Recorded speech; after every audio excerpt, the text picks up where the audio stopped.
With Phil stumbling drunkenly out of his bed, appearing in his head all the things he's wanting to be said. 90 minutes of Phil to Phil, with so much time to kill. He promised chill, but all he does instead is beg and show. The stream's online and straight away begins to whine, but all is fine as long as Shaz's benign and doesn't step out of line. His content's immature for all to endure like fresh manure, but I feel sure he ran straight to feeling so insecure. The money earned on yesterday was withdrawn and long gone, as Phil's spending impulse is always set to stay on. If supports are also slow and stays so low and fails to grow, you never know, this surely turned into an easy bingo. Once ticked off across the board with charge to what because the squad can't be ignored, just how much DSP makes us feel so bored to help us fight or sleep and try to keep alert to watch a creep who play bingo, but Phil will bitch and why his sheep are also cheap, while DSP is chasing green, we're seeing green across the screen as Phil's routine predictability rivals are so machine, snorting, burping, leaning, ban. It matters not if battery fun is child can't see it powers make him feel less of a man. Takes a drink and starts his like before launching into a bike, pretending there for bills when truth is there to buy a wrestling JPEG. Talks about his shitty life of college cat and fatty wife and all his strife of forgetting that it's unwell and they were rife. With drama he will react but isn't act, that is a fact as he rehearsed to be exact in how he felt he was attacked. Teaches nearly over and awareness in sight with what to white despite Phil to light that tips were not white. We'll say alright it is okay and now it's time for Phil to play, but first he'll say that tips will help from being off the other day. And with those words we win again, it's never if but always when the game is won. Thanks to that we made it to the very end.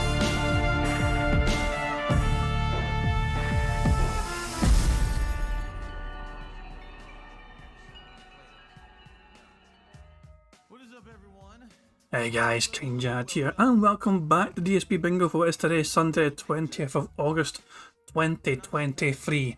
I do hope you've all had a good couple of days, and it seems like a lot fucking happened when I've had 2 days of no DSP Bingo streams. You've had Agent Proper dropping the fucking Discord leaks that showed Phil was basically, you know, all these fucking behind the scenes Discord shenanigans that Phil gets up to with his mods. Phil bitching and whining and claiming he's not even fucking got Discord in the first place. In the meantime, he's fucking sneakily behind his own audience's fucking back, talking to his mods privately and just blathering about how fucking boring his own shitty life is, because half of the fucking messages seem like it's fucking Phil going, "It's quiet in here, guys." Fucking 1 AM in the fucking morning, it's like, Phil's like, "It's quiet in here," when they fucking shit, they're probably fucking sleeping, Phil, for fuck's sake. But yeah, it was... But Phil did fucking say one kind of interesting thing in that mod leak, from Discords.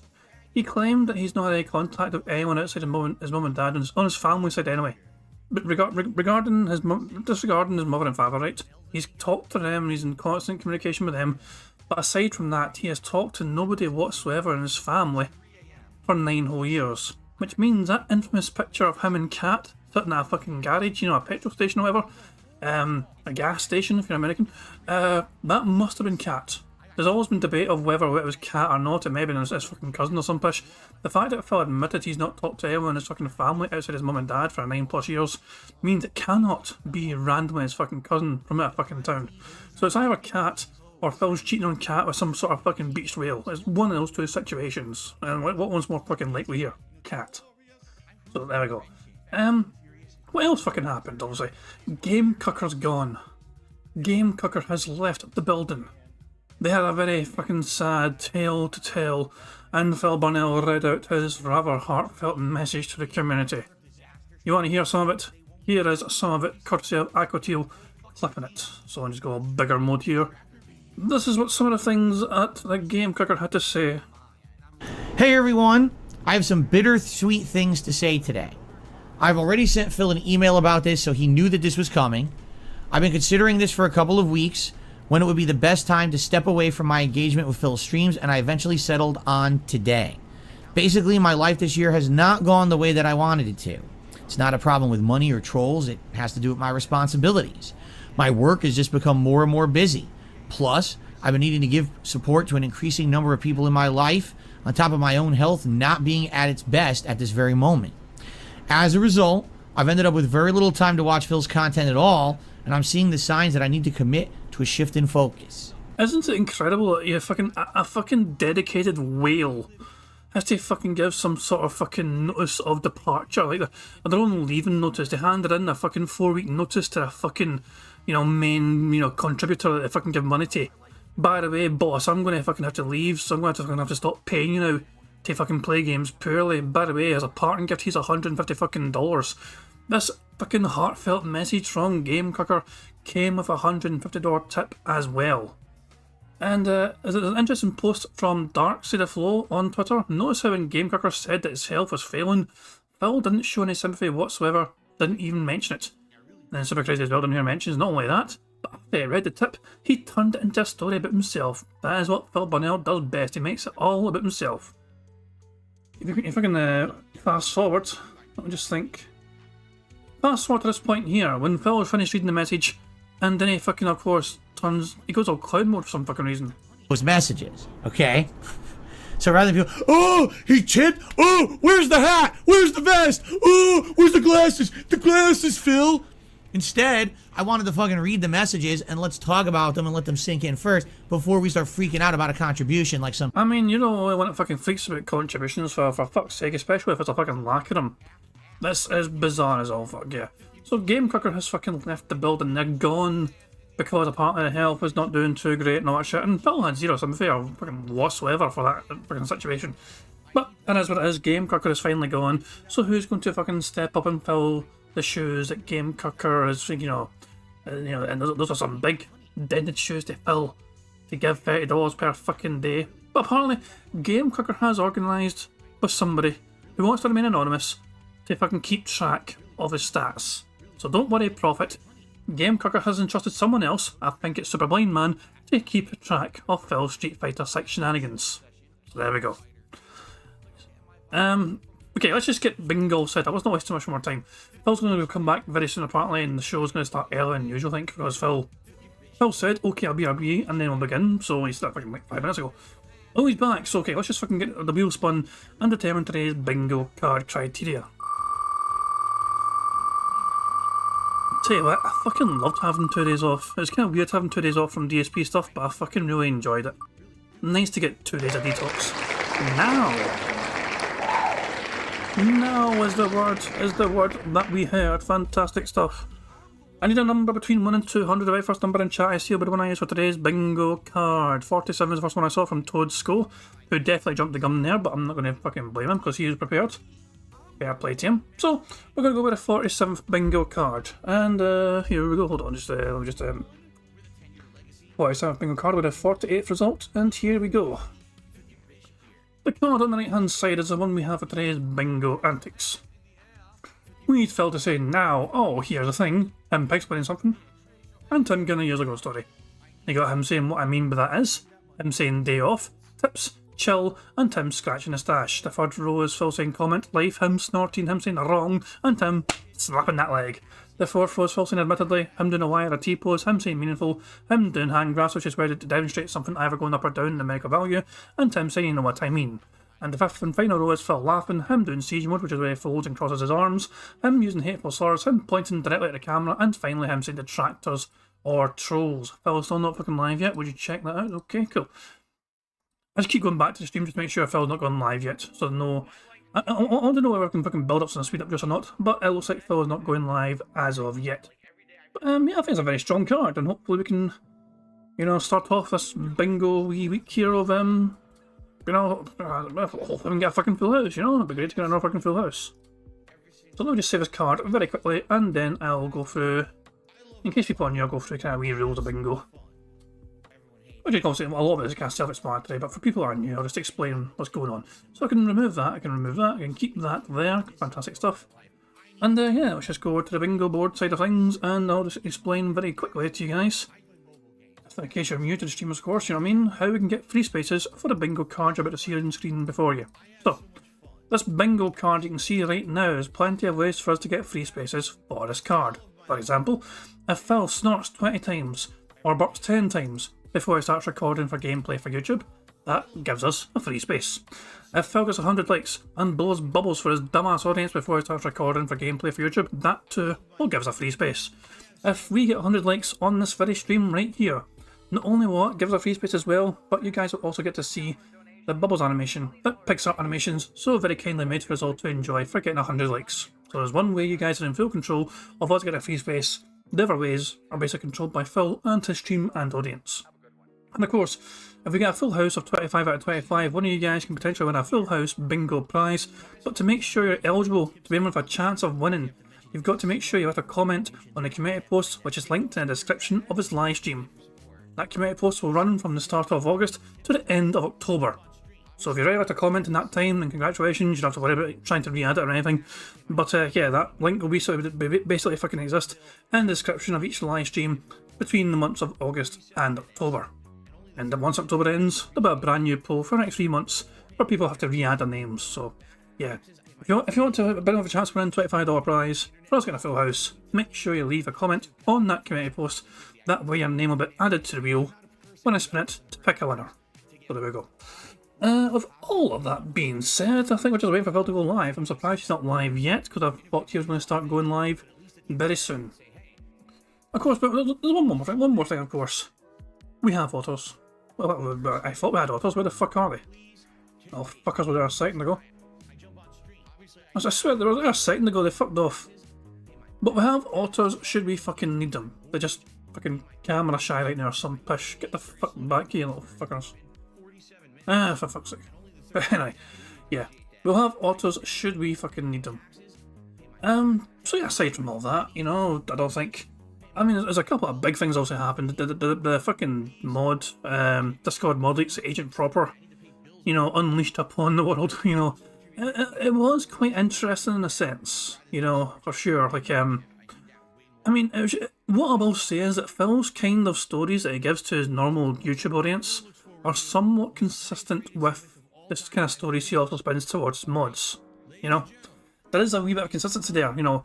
Like, yeah, there's no massive revelations of fucking great secrecy or not shit. But there is definitely a fucking thing where Phil, so this is a private mod Discord, but Phil kind of acts like, you know, they're his friends, and they're clearly not his fucking friends. Oh, well, most of them are not. There's one that fucking acts like he's a fucking, like, you know, devoted slave. Can't mind his fucking name, but, you know, if you've read a fucking leech, you'll fucking know what I mean.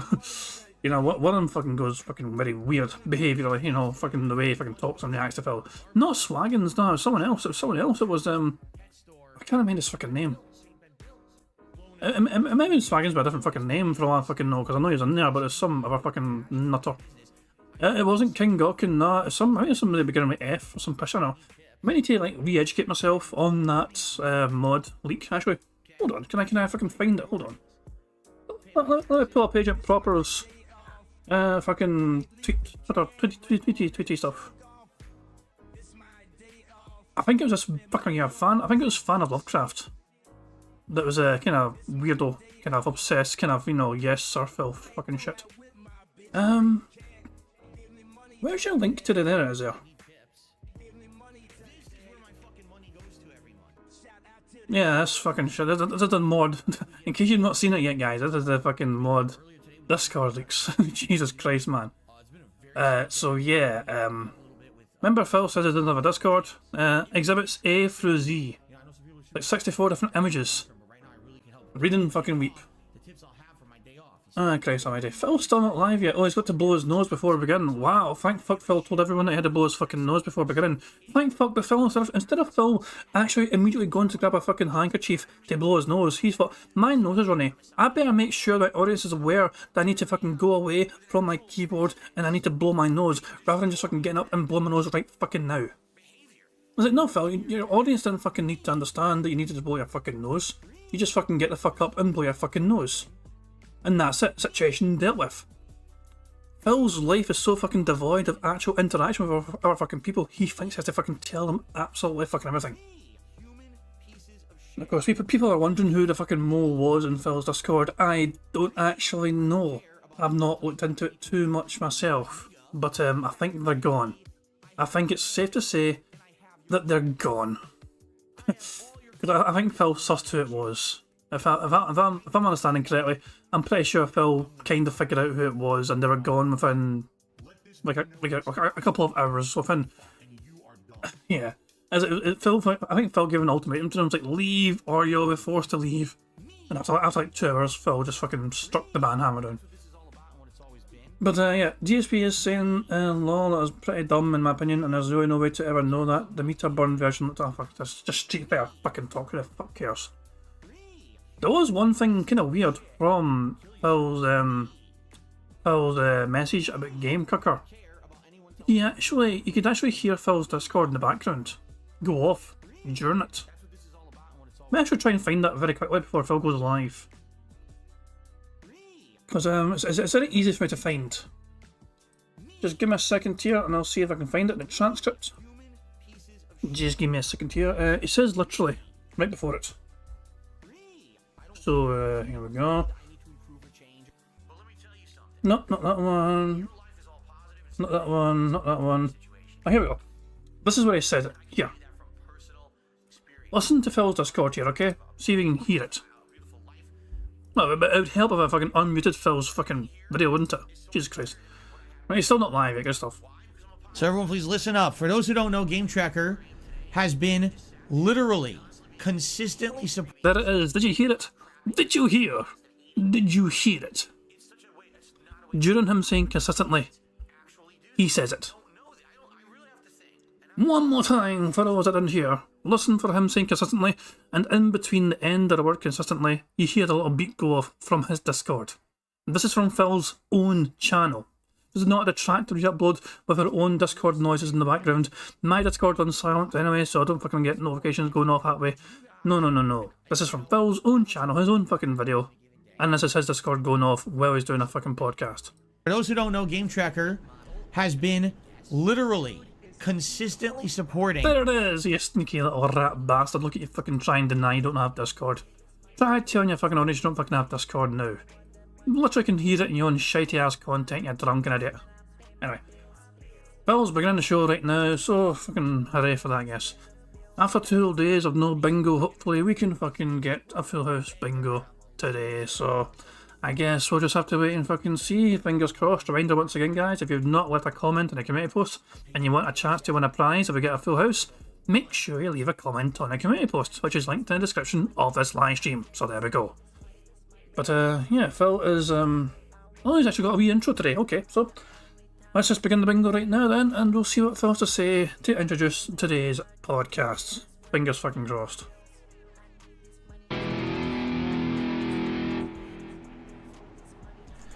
Good morning, everyone.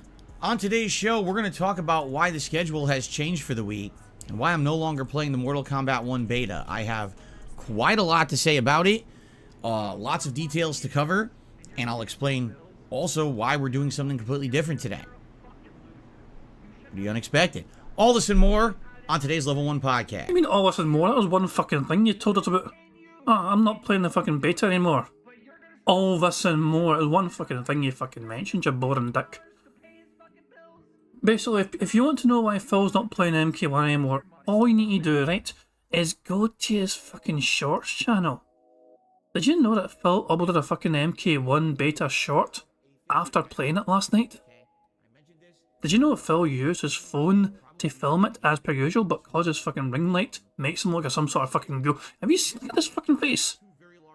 This is the ring light and him using a fucking good camera. Look at the fucking face. You won't look at it. Look at this. After playing the Mortal Kombat 1 beta all day, I am very disappointed.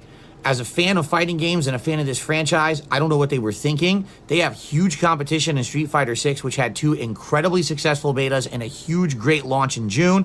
This game doesn't hold a candle to it. First of all, the online connectivity is nowhere near as good as Street Fighter 6. Street Fighter 6, on average, a bad connection would be considered 60 to 80 milliseconds. That's the best connection I got in Mortal Kombat 1 today. And I live in Seattle, a hotbed of gaming, so there's no excuse for those awful connections. A hotbed of gaming. You feel, whenever you fucking embrace the community of the gaming community of Seattle, you're a goddamn fucking hermit that doesn't fucking socialise with anyone ever on your fucking DoorDash driver, for fuck's sake. Jesus Christ. The game is very basic. It plays slow. It has high-low mix-ups. Fuck off. Hold on. Can we go back and forward frames on shorts? We can't. It's so hard to find a good fucking pause frame if you can't go back and forth frame by frame. We can pause it at least, you know, so I was hoping to get a good fucking ghoul face picture here for a potential thumbnail. And these cameo fighters... There we go. Holy fuck, man. Look at this face. Phil, that camera is not very... Yeah, you just stick to... Don't make shorts of your phone.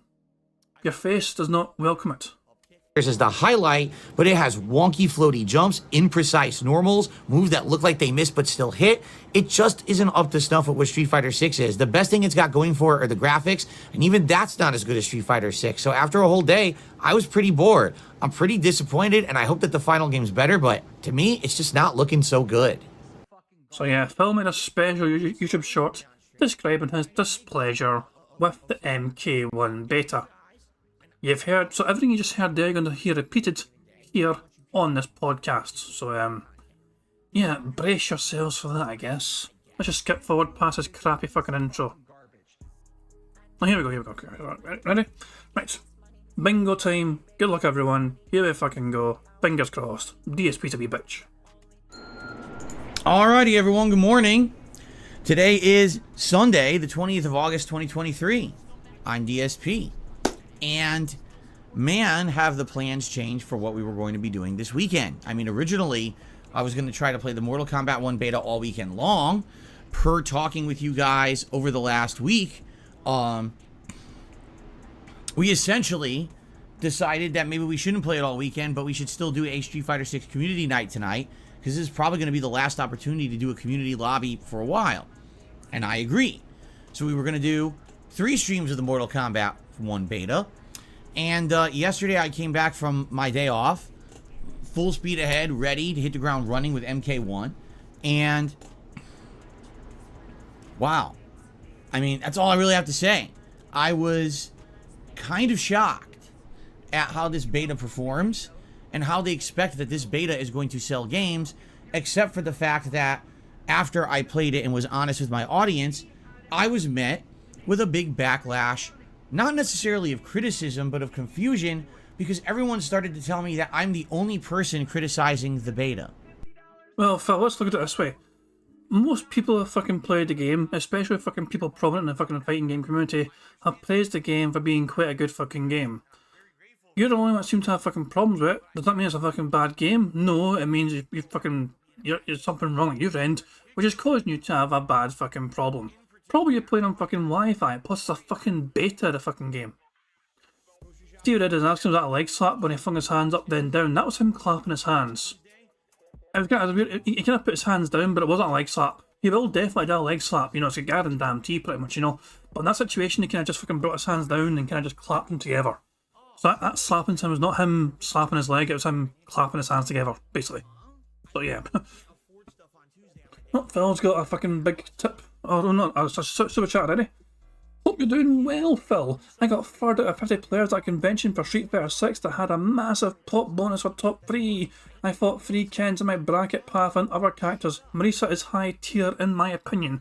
Reminder once again that Marisa was who Phil Burnell was controlling when Piece of Peace beat him silly like a government mule all over the goddamn place. Piece of Peace 2-star platinum with fucking Kami. Absolutely wrecked shop with Phil and his Marisa. Oh, really? Well, maybe that's a good thing, because maybe people actually need to start listening to someone who doesn't have a vested interest in having a game be successful. Oh my fucking god, is he trying to fucking claim he's the only fucking person on the internet that's gonna be fucking honest with everyone on how fucking MK1 was not fucking good?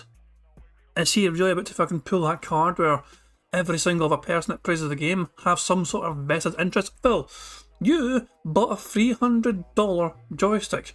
You bought a $100 version of Street Fighter for the PlayStation, and you also fucking bought MK1 already as well. You spent close to $500 fucking dollars, so if anyone's got a vested interest in this game fucking doing well for them and getting a good return on their investment, it is you. Oh my fucking god, he's really fucking going to. I just want to rewind it just to make sure I don't miss anything out of context, but yeah, I'm just going to fucking... Actually, I'm going to go 1.25 speed, because fuck normal speed. And let's just hear Phil try and pig-explain this shit. Everyone started to tell me that I'm the only person criticizing the beta.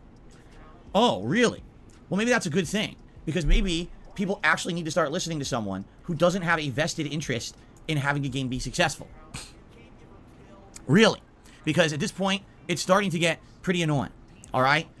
Basically, I'm being honest about my experience with this beta, factually referencing things that are undisputable about it, okay? So why is it that if these things are facts, that it seems like people in the FGC are kissing the beta's butt and saying it's absolutely amazing and yada, yada, yada. Why do you think? I mean, really, do we really have to go down this road again for the millionth time? All right? I am not part of the FGC. I will repeat that. I am not part of the fighting game community. I don't attend tournaments. I don't interact with them. I have nothing to do with them. I'm an outsider. By calculation. Okay? I very well could have been a part of the fighting. Money, yeah, yeah. Money, money. Oh, money, money. Yeah, yeah. Money, money. Thank you very much to Logan K for the super chat. It says, Phil is a self-proclaimed FGC pro, at least a former one anyway.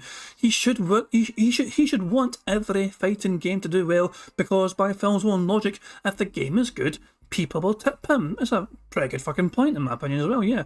Phil should be fucking praising this game as well, and hoping the game does fucking great for him, because that means he's going to fucking invite other fucking, fighting game enthusiasts to his channel and, throw donations his way for playing the game and talking about the game and all that shit.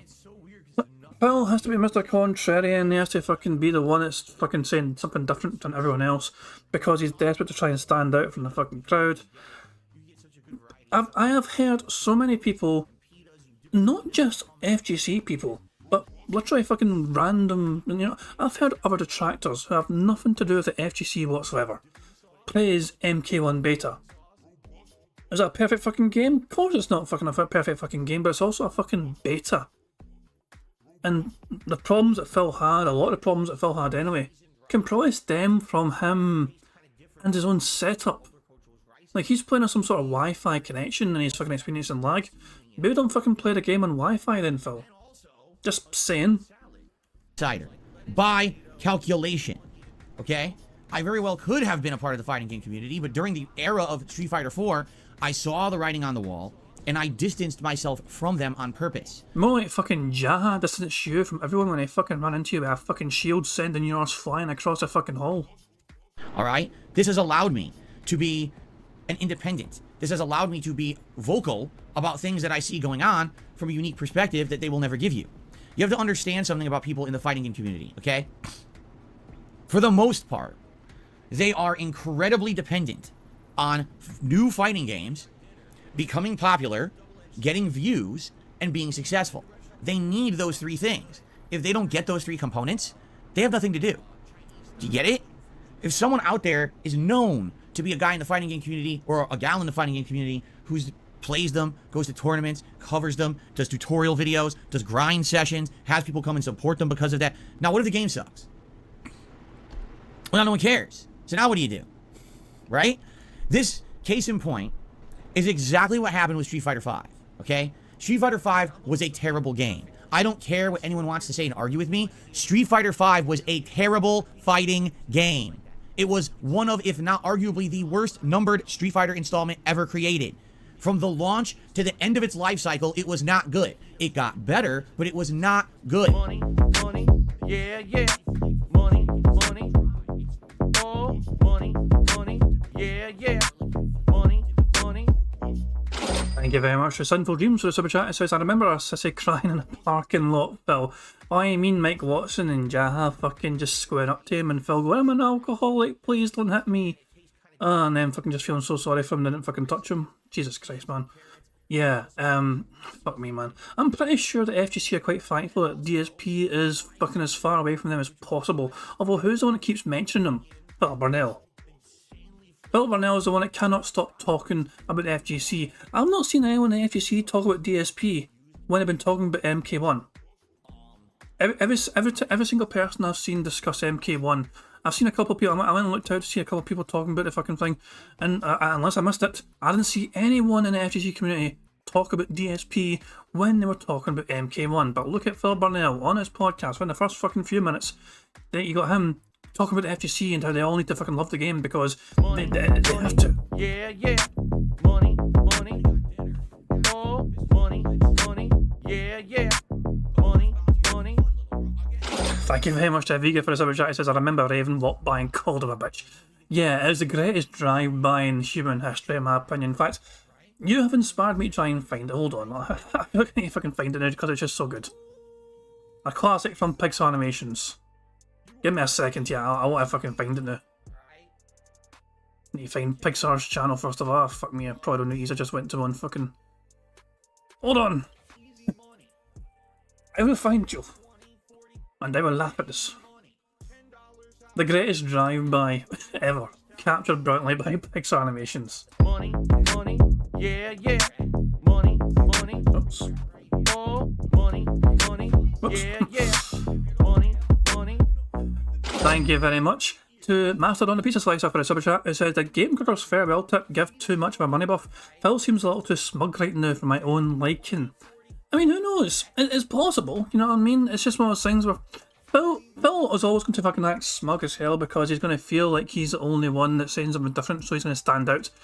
Like, I kind of thing where he's got an opinion that no one else fucking has, which means he's going to attract all the attention and all the drama, and this is basically manufactured drama by Phil as per usual. Let's see. What's the point of Phil getting called a bitch? Here we go. Here we go. The greatest drive-by ever. So. Mike Watson, do not hit me. I'm an alcoholic. Guys, don't hit me. This makes you look like a bitch. That I just kind of broke down right in front of him. And basically, he's a bitch. he believed me. There we go. That is the greatest drive-by ever. No questions asked. Raven just fucking just no tolerance whatsoever. Just walking by, analysing the situation. Go, that guy DSP's a bitch. He's a bitch right there. Ah, Christ, man, it's too good. It's too fucking good. Remember, Pixar Animations made that. Their channel is linked in the description of his live stream. They also made my intro. And the Bubbles animation for 100 likes. If we hit 100 likes, you'll see his animation as well for Blown Bubbles. But like, very talented, creative dude. Very talented, creative dude. So yeah, big ups to Pixar Animations for that. This video has 8.2k views. Brilliant stuff indeed. Anyway, Jesus Christ. Let's get back to the bingo. But so yeah, game. So Mastodon Pizza Slice, I was saying that the money buff that Phil had. So Phil had $150 tips. So when Game Cooker said goodbye, he went and left Phil $150 in tips. And so Phil seemed quite smug today because the game, or the podcast anyway, was so well supported. So, very strange. Mortal Weeder says it's a shame I didn't just beat the fuck out of him. It may have turned out different. It's possible. It is very possible. Phil Burnell is one that's not very good. Phil's coming, listening to what, Mike Watson said and Jahas said about the situation, listening to what Rambo and Howard as well said about, when they fucking made their video about Phil Burnell and kind of their thoughts and feelings about Project 7 and everything that happened afterwards. Phil Burnell is clearly a person that is not comfortable with confrontation. If somebody does actually try and confront him, he'll do his best to fucking calm down the situation and basically just kind of admit that, fault and defeat immediately and straight away. He's not fucking going to stand up to himself and to someone's face. You know what I mean? And he's going to just fucking try and be all agreeable straight away, not shit and say, you're right, yes, that's right, you're right, and all that shit. So, Phil Burnell, in my opinion, because he's now really properly learnt to deal and handle confrontation, this is a creature we see before us. Somebody that fucking acts big in the fucking internet. Look at the side scrolls interview. When did Phil really try and stand up for himself there? He couldn't really fucking do it properly because he didn't have a leg to stand on, pretty much. Anytime he tried to fucking spin some sort of bullshit story with side scrollers, usually some Adam was all over him saying, hang on a fucking second, Phil, that makes no fucking sense, that's dumb as hell. And when Keemstar came on, that fucking ended him essentially, he's like, he's been talking shit to Keemstar all the fucking time, that shit is Adam fucking like the kind of person he is, and he had no fucking way to try and deal and handle with Keemstar. He was out of his fucking comfort zone, he was out of his fucking element, because he was actually fucking dealing with people that could fucking answer back to him immediately, and they could fucking just shut him down immediately, they could debunk him immediately, and he just fucking had no answer whatsoever. And Stevie Dead is saying, I concur with Wardog, psychologically the impact would have been significant enough to possibly inspire a forced change. I mean, it's possible, it is possible, you know what I mean? It's like sometimes bullies just need a good beating. And that's what Phil Burnell was, especially back then, you know what I mean? He's a bully, he was a keyboard warrior bully that ran his mouth in the fucking internet, but when it came to actually fucking direct confrontation, he had no way to fucking back up whatsoever fucking ever. He turned into some meek little bitch. But yeah, that's my thoughts on that anyway. Probably too late now, the dude's 41 years old, he's not going to fucking change now. One of, if not arguably, the worst numbered Street Fighter installment ever created. From the launch to the end of its life cycle, it was not good. It got better, but it was not good.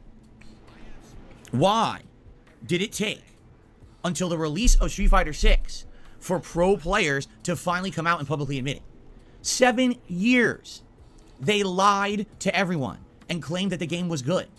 Oh, it's so good. Oh, this and that. Look at this good thing. Look at this thing. And then Street Fighter 6 comes out. Oh, you know what? Admittedly, Street Fighter 5 was bad. Yeah, it was a bad game here. Wait, where were you for 7 years? But we're supposed to trust these people, right? When it comes to, like, what are you talking about? I don't know. I don't know how people can still trust people in the FGC who are literally talking head advertisements for everything in the FGC. I just don't get it. You shouldn't be listening to those people who always say everything is good. You should be listening to those who have absolutely no possibility of benefit by being honest with you. It doesn't matter to me if Street Fighter 6 or Mortal Kombat 1 or Tekken 8 are good or bad. I have enough content to cover for you guys no matter what. Really, if Street Fighter 6 was terrible, I'd still have plenty of stuff to do. If Mortal Kombat 1 ends up being awful, I still have plenty of stuff to do. That's because I'm a variety creator. I don't rely on just fighting games. So I can tell you like it is per my own perspective, which is going to be very different from someone who's inside that FGC bubble, who relies on every game to be hype and positive and great and money rolling in because they're so good. You understand? So when I'm sitting here playing the MK1 beta and I'm reading stuff off the screen that outright is stating that the connections are bad. Your connection was bad. Your connection was bad. Have you fucking looked at any other fucking content creators' fucking streams of this fucking beta playthrough and seen what their connections were fucking like, Phil? Your connections were really fucking bad. And people are, oh, no one else is saying what Phil is saying. Yeah, because they're all kissing the game's butt, and you're so ignorant. Raven's Dolphin is not a part of the FGC. They enjoyed the fucking beta. Profit is not a part of the FGC. They enjoyed the fucking beta. Phil, these guys are not split. So there's two detractors right there that enjoyed the fucking beta, who had nothing to do with the FGC whatsoever, but they fucking enjoyed playing the game and playing the beta anyway. So what's their fucking excuse? How this works. Somehow 7 years of being lied to about Street Fighter 5 wasn't enough for you to realize that there are people out there who are not looking out for your best interests. They are just in it for this, because without this, there's no reason for them to exist. Do you understand? Then why the fuck should we fucking give you any money whatsoever for fucking playing the games? So you're relying on these fucking games. So you're somebody that said on a fucking constant basis you rely on these fucking video games to make a living. If the game's not entertaining, you fucking struggle. You've said it yourself. The game's meant to be the fucking main thing that attracts an audience, not the fucking creator. The content creator like you. So you rely on these fucking video games to be fucking good in order to fucking attract support to you and for you to get some fucking money. So you're relying on these fucking games as well for a payday. You're being a massive fucking hypocrite right here because you've constantly fucking told your audience you rely on fucking games being good so you can get support for said games. People think this is thumbnail work, mate. Nah, I don't like seeing Phil look happy. Do you get it? I don't know why people don't. Alright? I just don't get it. All right? Prophet's saying that Maximilian Dude had pings of like 12 when playing the beta. Phil's internet shit the bed. Maybe Phil shouldn't play in Wi-Fi then, eh? Just a suggestion, you know. Alright, so now that has been said, alright, allow me to explain what happened yesterday when I was playing Mortal Kombat 1, why I'm not playing it again today, and the ridiculous backlash that I got overnight in comments and people all over the oh, Phil's just salty and Phil's not good and blah blah blah. So where were all these comments? Were they a part of the fucking short that I just fucking, you know, disregarded to look at the comments for? Give me a second, what's this? Jesus, sorry. Apparently I missed a call from Prophet. I think Prophet wanted a rant, but I didn't see the call happen, so I'm sorry about that, pal. But let's see the fucking shorts comments, shall we? If they do exist. Shut up, Phil. Comments. You seemed like you stopped having fun right after you weren't playing one combo Liu Kang. You did nothing wrong, you did everything correct. Oh my god. MK12 should be delayed. It's a beta versus full game. Help me understand.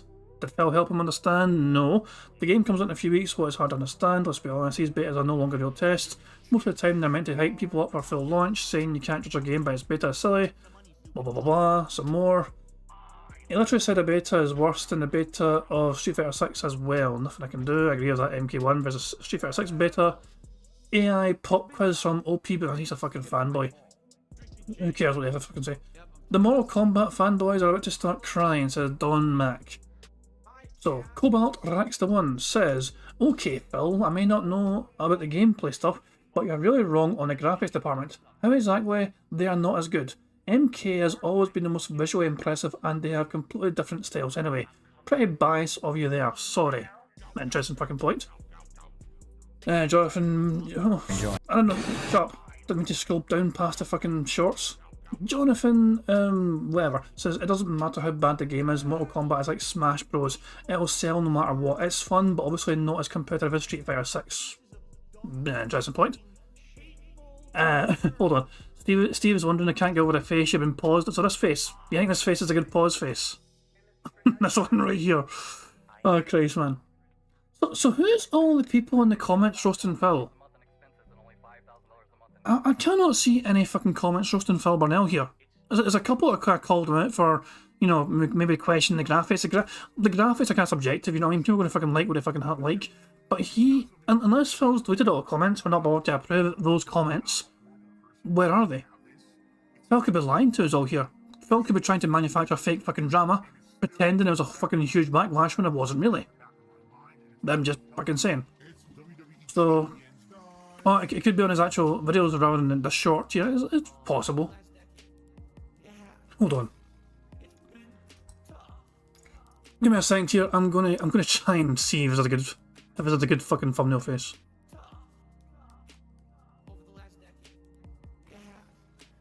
Give me a wee second here. Just bear with me here. Don't usually try and do a fucking, you know, face crop thing from shorts, but. Jesus, man, what happened to his hair? Denthead. Denthead. Absolute denthead. Mind you, that's actually kind of accurate. That is actually his hair. That's not even like anything gone strange. Phil's hair is actually looking really weird in this picture for some reason. I mean, you remove the background. What the hell's going on? Okay, screw it. So it could be the fucking, what do you call it? The videos. I mean, it's possible, I guess. Blah blah blah blah. Maybe his final thoughts. Shut up, Phil. Let's see the comments. Boone, who cares? Half of the comments are fucking Boone. He kisses his arse. Fuck me, man. He's actually making fake random comments, Boone, to try and appease Phil and having some fake engagement. He does timestamps and he fucking doesn't have got another comment saying AI pop quiz. Fuck off, yes, fucking arselicker. I don't blame your modern MK has always been ass. It just took SF6 people to realise, okay? This should have been a free beta. People got scammed by having to buy the subpar game to gain access. That was a choice that people willingly fucking made. Look, Phil Burnell was happy to fucking pay for this game up front to play the fucking beta. He didn't need to, but he chose to fucking do it. Same with everyone else that fucking paid for the fucking game to fucking get access to the fucking beta. So, I don't know, that's just my take on that. Anyway, I can't bother try to fucking find these fucking fake ass comments. Phil Burnell, in my opinion, just trying to create drama, manufacture drama, because drama means that fucking people were talking about him, making videos on him, he'll be the focus of attention because he's a fucking Mr. Contrarian, and so on. It's just the same old bullshit every fucking day, essentially. That's the most moronic thing I've ever heard in my life. Really. I have factual evidence of the things I'm saying on camera. And you're going to tell me that what I'm saying is invalid because it's not in line with the FGC heads who are kissing the game's butt? Man, you are stupid. That's all I have to say about that. You have to be a dunce. You have to be a gullible moron to believe what you've been told when for 7 years they said the same thing about Street Fighter V and now all those players have come out and admitted Street Fighter V sucked. Okay? Did Phil say wrong at any point there? I'm trying. Surely, I feel like he must have said wrong at some point in time, because it's on the card. He didn't say wrong. How in the hell did we go through all that without Phil saying the word wrong? Aviga says he didn't say it, so I'll take Aviga's word for it. But god damn, how in the hell did we go through all of that without hearing the word wrong? And yeah, that was Phil being toxic as all hell. Do we have Hateful Swords? We do. You know what? I'm going to take off Hateful Swords. That was quite a fucking hateful stab towards the FGC. How dare people in the FGC have a fucking opinion on a video game that's contrary to Phil's? They must be kissing the game's arse if it doesn't agree with Phil Burnell. So, let's get down to brass tacks, as they say. Mortal Kombat 1's beta is much more limited than the Street Fighter 6 beta. Only 6 characters available, while Street Fighter 6 had 8, correct? And you only used 4 of them. For the first fucking beta anyway. Although admittedly, I will say this, it's kind of similar in that a lot of the characters play a little bit the same, while in the Street Fighter 6 beta, it also was kind of the same. I would say except for Kimberly, you know, having Ryu, Ken, and Luke was a little bit of an overkill for the characters that they had in that beta, because they were also similar, right? It's weird that in the Street Fighter 6 beta, there were no oddball characters, like no Blanca, no Honda, no Zangief. And in the Mortal Kombat 6 beta, or excuse me, Mortal Kombat 1 beta, it's kind of the same, where it's like, okay, Liu Kang, okay, Sub-Zero. It's like, wait a minute, these are all like the typical characters, right? So it's a little weird that they have kind of the typical cast and not maybe some of the oddball characters that would play completely different to showcase the variety of the game. I don't get that. I feel like they should have done that, and they didn't. So, right from the get-go, before we even mention a single thing about the gameplay elements of Mortal Kombat 1, we will factually observe something that is absolutely indisputable. Are you ready for this? The online performance of the Mortal Kombat 1 beta is inferior to Street Fighter 6 in every conceivable way. Okay? Or you. But isn't that a problem with you then, and not the game? Plus it's a beta, so. If you just look at beta to beta, all right, compare just betas. We're not comparing the final version of Street Fighter 6 that came out in June. We're comparing the beta of Street Fighter 6 to the beta of Mortal Kombat 1. Let's compare apples to apples. Number 1, less characters. Okay, indisputable. Number 2, no lobby system whatsoever. You're just going to casual matches or you're playing in ladder. That's it. There is no lobby system to mess around and see a social aspect. There's no opportunity for you to sit down at a... Why the fuck do you care about a fucking social aspect? Phil Burnell is complaining about a lack of a fucking social aspect. Mr. fucking Hermit himself. Mr. I don't need fucking friends, I have a fucking pet cat. This fucking dick is complaining about a fucking social aspect of a fucking video game not being there when he fucking has 0 friends in the Street Fighter. Literally, anytime Phil logs into Street Fighter, you'll see at top right hand corner, DSP Gaming, friends, 0. Cabinet and practice, none of that exists. It's just you're playing online or you're playing against AI, that's it. Okay? It's 2 shortcomings right there. Number 3, the online connections are far inferior in quality, all right? When I was playing the Street Fighter 6 beta, all right, first of all, you have to understand those betas were selective. They were essentially, you had to get a code to play the Street Fighter 6 betas. It wasn't open, and it wasn't anyone can do it. It was just, you have to get a code. But isn't that meaning that it was quite a small selection then? Look, MK1 was quite, you know, it was basically limited to people buying the fucking game. It wasn't just anyone could fucking play it. People had to fucking invest like $70 odd or whatever to buy the game outright to have access to the fucking beta of MK1. So there's going to be more people involved as a beta, and maybe for you, if anyway the fucking stress test failed, most people I've seen play the fucking game have not had an issue with a fucking connection. Vand is asking what's wrong with his face. He's always that ugly, don't worry about it. Steve Red is saying, remember when he literally just cut the stream during the Street Fighter 6 beta because he couldn't stop the friend request notifications? Oh yeah, I can remember that. The fucking friend requests were just driving him nuts. Prophet is saying he'll call in after he's done lying, but okay, fair enough. I'll try and be prepared for this time, Prophet. When Phil Burnell stops lying about the fucking things, Prophet's going to try and call in. So I'll try and keep it down this time, pal, sorry. So the player base was significantly smaller than likely what the Mortal Kombat 1 beta is right now. Mortal Kombat 1 beta is available if you bought the game already, if you pre-ordered it. Now, tons of people are going to buy this game on PlayStation. I bought it on PS5. That will be the biggest player base. So undoubtedly more people are able to get this beta than were the people who were specially selected to get a code for the Street Fighter 6 beta. But if you compare apples to apples, all right, in the Street Fighter 6 beta, I got very good connections. Street Fighter 6 had an open beta weekend right before the full game launched. I think it was like a month or so before the full game launched. There was an open beta weekend where anyone could fucking play it. All right. averaged probably anywhere from 30 to 40 millisecond connections. Yes, there were definitely connections that were much worse than that, but there were also connections that were better than that. In general, when I told you when I played those Street Fighter 6 betas, I was blown away at how good the online connectivity was. It was the best netcode I had ever seen in a competitive fighting game. Okay? With the Mortal Kombat 1 beta yesterday, I played it online for a little bit over 4 hours. It was, the ladder I played for like an hour because I played with 3 or 4 characters. And then I went online for playing for about 4 hours. The best connection I got the entire day, which was, if you look, about 60 matches I played over the course of the day. The entire day, the best connection was around 60 milliseconds. The best connection was 60 milliseconds, okay? There was a few I had that were in the 70s, but on average, most of the connections I got were between 80 to 100. Some were up to 200 milliseconds. Then how did Maximilian Dude have a ping of 12? Explain that one, Phil. How the fuck did Maximilian Dude manage to fucking get a ping of 12 when playing these fucking online matches? That is unacceptable and borderline unplayable for a competitive fighting game. Phil, see, if Phil had fucking looked around to other fucking content creators and their issues and their fucking experiences and seen for himself what they were fucking going through to fucking see if they went through similar things that he did or not shit, maybe he'd have some sort of fucking valid argument. But it seems to me that Phil Burnell's the only one that's experienced these fucking problems and issues massively more than anyone else. Now you might say, well, I don't get it because that was always the case for fighting games like, 5-10 years ago. Yeah, you just said it.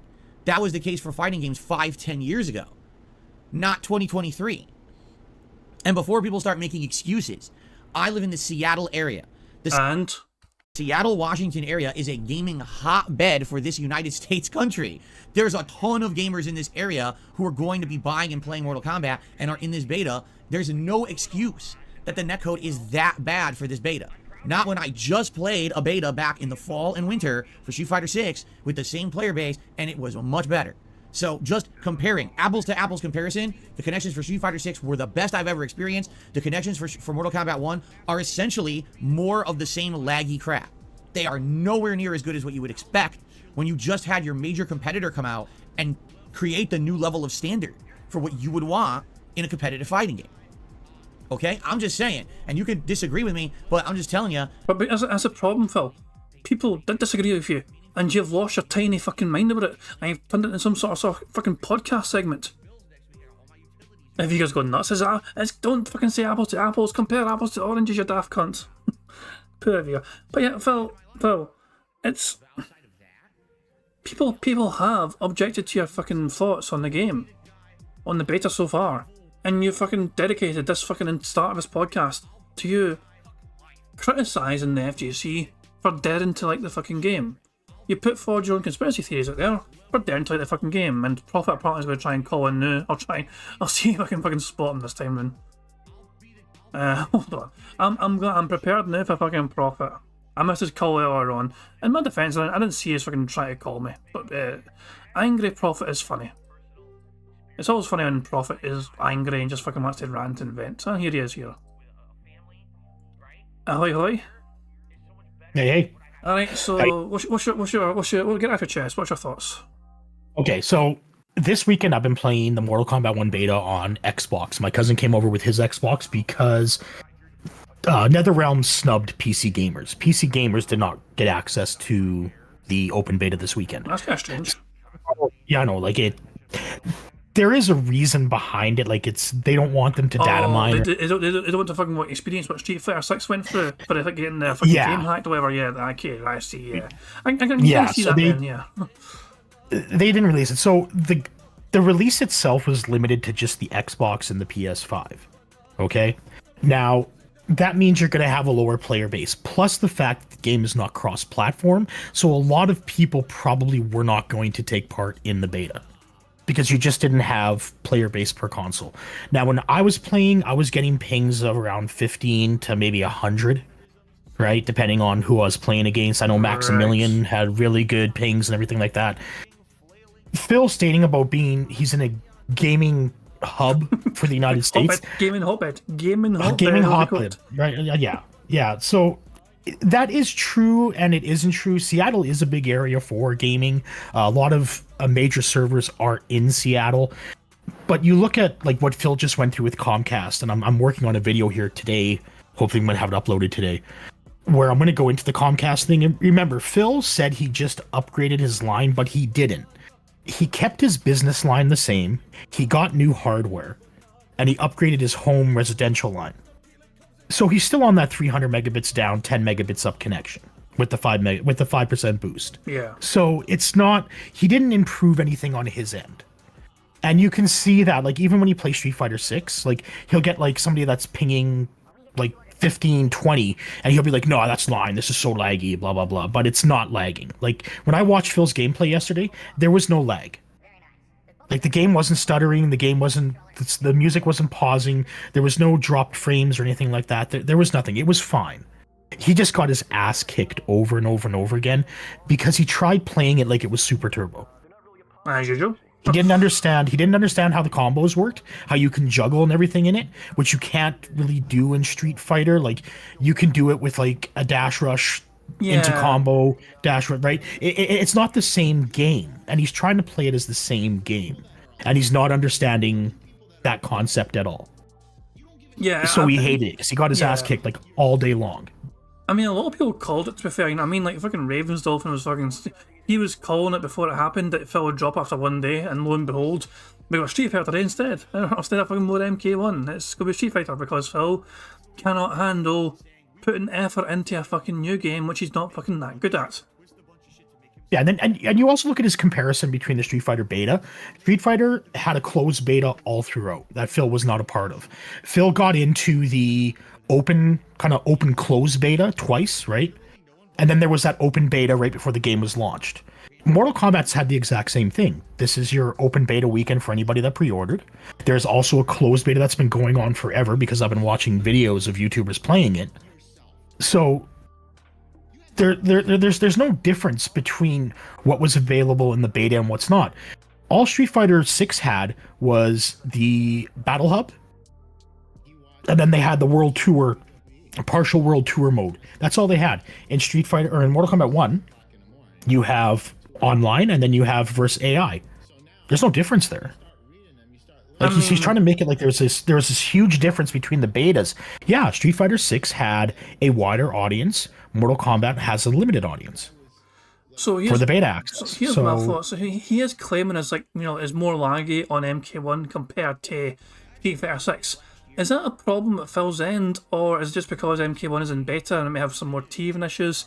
Is there something wrong? Why is Phil seemingly having more issues? At least he's claiming he's got a lot more lag on MK1.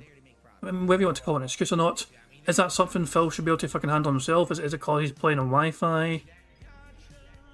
Me personally, I played on Wi-Fi on the Xbox here.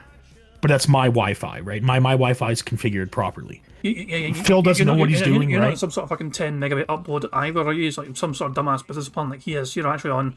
No. I have 150 megabits. Yeah, I have 150 megabit upload. So you can handle it. My upload is... Phil's... Seriously, I don't understand why Phil thinks 10 megabyte speed upload is a good idea for him. It's a good idea for if you're working in a fucking office.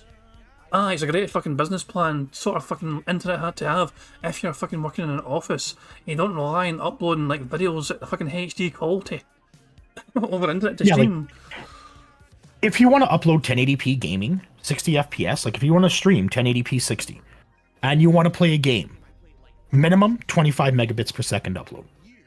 I wouldn't want to go below that. And Phil's on 10. Right? And Phil's on 10. It's incredible. And Phil's on 10. You can do it, yes, but you have to limit your image quality. Like, instead of doing 1080p, maybe drop down to 720, right? Adjust your bitrate accordingly. So, and then there was something last night where he tried going like full screen or something like that. When he went centered full screen, it was in 4:3 aspect ratio. So what you're seeing right here is stretched. So he's not streaming at 1080p. So something's fucky there. Like, there's an issue, and like, he just had somebody out there. He just had a tech out there that replaced all his hardware, even though he could have done it himself. And he admitted it in his rant there that they wanted him, like, oh no, you can upload this, and he didn't want to do it because he didn't want to cause issues. And it's like, so you're still on that same fucking plan you had when you moved in 2014. He really should be a fucking expert in this shit by now, and it's incredible that he hasn't fucking sought out actual genuine... He thinks he knows best, and it's clearly not fucking working for him. But here's him blaming the entire fucking game and developers, and he's fucking accusing everyone else of being fucking shills for the fucking game, when he's bringing a lot of these fucking problems on himself. Yeah, that's Phil's motto: blame everyone else, right? It's not his fault that Lavinia corrected him on the mini PC. It's not his fault that fucking Arkham asked for money for future work. It's not his fault that the Island Boys went and talked to King Sly on Friday night. Like, there's just it's Phil just blaming everybody else for his issues. As well as that, is this Phil just fucking... I said it earlier on, is Phil just clearly trying to manufacture some sort of fucking Mr. Contrarian drama here, where he's the only one that's going to tell people the truth about the fucking beta, because everyone else has some sort of vested interest in it? Are you a part of the FGC, Prophet? No. Do you have any reason to gain anything from fucking praising MK1? No, but I'm a huge Mortal Kombat fan, so you know, I might be skewed, right? My thing might be skewed. But yeah, but you also like Street Fighter 6, don't you? You fucking praised that game highly. Oh yeah, I love Street Fighter 6. Exactly, yeah, Street Fighter 6 is an awesome game, right? I will switch to Mortal Kombat 1 more so. I'll probably play it more than Street Fighter, but you know, it's just with Phil. Phil honestly believes that what he says is 100% the truth. Oh yeah, I think the Discord leaks prove that. Yeah, the Discord leaks prove that, right? Because he does the exact same thing to the mods that he does to the dents. Yeah. I've still got, and it's just like, the fucking Discord leaks. I've still got on my screen. That's crazy, man. I know the Discord leaks were insane, but it's like this whole entire Mortal Kombat 1 thing from yesterday. Like, I just caught bits and pieces because I'm like, fuck it, I'm out of this. I really don't care. I'm playing with my cousin. We're gonna hang out, order pizza, and play Mortal Kombat 1. And we had a blast, right? We had my cousin was here, then my buddy came over, and then a guy from work came over, and we were just playing Mortal Kombat 1 like almost nonstop yesterday. That was pretty fucking chill, yeah. Yeah, and it was great. We had a good time. We never had any issues, right? The Xbox performance was kind of choppy. Yeah. Like, we had some choppiness, but we just played the game and we enjoyed it. We really didn't care. And it was still playable. Despite the choppiness, it was still a playable experience. Yeah, and it wasn't lag. It was a performance issue, is what it was. But again, it's still in beta, right? Like, this isn't a Gone Gold edition yet, right? Like, it's not finalized. If the game comes out in a few weeks' time, though, it's this close to fucking release date, is that something that can be easily fixed in a few weeks, Shank? Oh, they more than likely have another version that they're working in-house. That's going to be going gold. This is just what's released to the public. Their thing this weekend was more than likely just a server smash. Like a stress test. Let's see what the servers can... Yeah, they wanted this the stress test the servers. I think it's shitty that the PC gamers, that we didn't get it. Like, I was kind of pissed because I had pre-ordered kind of understand it. based on the beta. If it was that easy for fucking people to do it to Street Fighter 6, they're probably thinking themselves they can probably date to our game as well. They don't want to fucking do that. I can understand. Yeah, but why. that's the thing. Like, with data mining, you can data mine an Xbox version. You can data mine, and they did, right? We do have release notes on the second character pack or whatever. That's also in the game or whatever. That's out there. I haven't watched it yet. So they can data mine. Doesn't matter if it's an Xbox, PS5, or a PC version. They probably just didn't want to have their game hacked and played constantly online until the actual game comes out on the 19th. Yeah. I think that's probably the biggest concern in my opinion, just that kind of thing happening, because that was kind of a bad optic for Capcom with that happening to them. But, yeah, like that really hit Capcom hard, right? And a lot of people, but again, like, playing that beta as opposed to playing the release was also fine-tuned. So, like, some of your combos from the beta in Street Fighter 6 didn't work in the final release. Okay. So basically, Phil's full of shit. Yeah, Phil's full of shit. He did not have a good day because he didn't know what he was playing. He couldn't play it like Super Turbo, and he rage quit. I actually kind of That's all it comes down to. I want to see his final match and what caused the rage quit. He quit. He got juggled to shit. He got juggled like fucking crazy, and then he's like, you know what? This is I've had enough, and he just turns it back to the fucking Xbox or PlayStation console menu, and that's it. Yeah, he spends the last 10 minutes or 12 minutes. In the last 10 minutes, I basically just a still screen of him looking at the Xbox. I think he's fighting. Is he fighting Melina or he's Melina? He's playing a Liu Kang opponent, and the Liu Kang opponent juggles the fuck out of him. Right, I'm going to watch it on stream. We're going to watch it on stream. This is the final round to see what caused Phil's fucking meltdown to fucking quit. I'll tell you what as well. I'll share my screen with you in Discord so you can see as well. How's that? Or you're on your phone, or can you watch it? Aye. No, I'm on my PC here. I'm Alright, just getting okay, all my stuff ready for the video on Comcast. Cool. So I'll just share so you can see the screen as well. Cool stuff. Right. So let's watch Phil's final round of MK1 to see what caused him to rage quit. And and by the way, I'm going to go in 1.25. 1.25, 1.5, 2.5 or 5. What do you think? Go 1.5. Cool. 1.5. This is the final match of Phil played of MK1 before he fucking rage quit it. Or rage quit it, how you want to fucking determine it. Round 1, fight! Lee May, yeah, I'm sorry, my bad.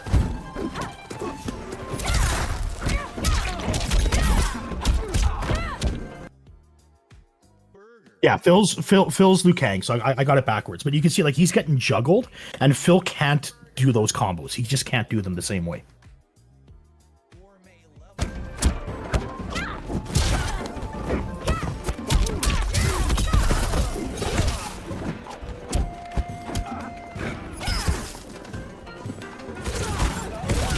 Great commentary from Phil here, I must say. Yeah, but it's like a 2-hit. It's like a 2-3 hit juggle. It doesn't really do. Then he goes into a grab, right? It's a close round. Yep. Shortcut. He won, he actually won that one. Round 2, fight! And his size. He seems to be doing well so far. Like, not amazing, but now he's getting destroyed. He comes back strong now. Check him up. It's still an even game. In fact, he's on top here. Yeah. I'll be honest, I don't want to play anymore. I'm bored. The game is so boring and plays horrible. No, yeah, he won, and then he complains about it being boring, and then he just rage quits it right now. Online, so I think I'm done. Exactly. In fact, here. It's fucking. I'm seriously bored. I think it's terrible. I'm gonna be honest. That is nowhere near even trying to hang with Street Fighter 6. Not at all. So he won. The game is delayed. He wins, and then he fucking rage quits. 20 fucking dollars, yeah, like $20, right? And that's my thinking that's why he quit. He wasn't getting the interest. And remember, people like Maximilian was already streaming it Friday, so people are going to gravitate more towards the people that streamed it day one. Yeah. Like I had a blast playing this. I had a blast playing it. It was great. I didn't have any issues with. We used an Xbox game controller. We used a Quamba arcade fight stick. Like, everything was great. We never had an issue. Like Steve Ed says, he can't dip out in a loss. He knows people would call it a rage quit. Yeah, I've noticed that with Street Fighter 6 streams as well. Phil cannot end on a defeat. He must, be victorious before he fucking quits something. Although, yeah, he'll just keep going and going and going. This is apparently a very special rant. I'm going to just fucking play it. I don't think I've actually heard this rant yet. So let's see what he fucking says. To hell, it's a high-low mix-up game and a cameo game. That's it. There's high-low mix-up and cameo, and that's it. That is incredibly boring. It's slow, it's floaty, the hitboxes are imprecise and wonky. They literally, I mean, the only thing about it looks nice, but even then it doesn't look as good as Street Fighter 6. It feels like they really are way behind right now. Like, they just weren't ready for their competitors. This is not even close. When you look at each game in a franchise, right, and you get a new numbered entry, you're looking for something as an advancement. I literally feel like this is a step back. Like, they removed interesting gameplay elements from the last one, like the wake-ups, reversals, so you can get out of those corner situations. They're gone. There's no wake-up reversals or anything like that. Instead, it's all based solely on these cameos. He just doesn't know how to do them. I had a few. I was going to ask you. I was about to fucking ask you. Is that true? No, that's not true. There are wake ups and everything like that to get out of the corners. He just doesn't know how to do them.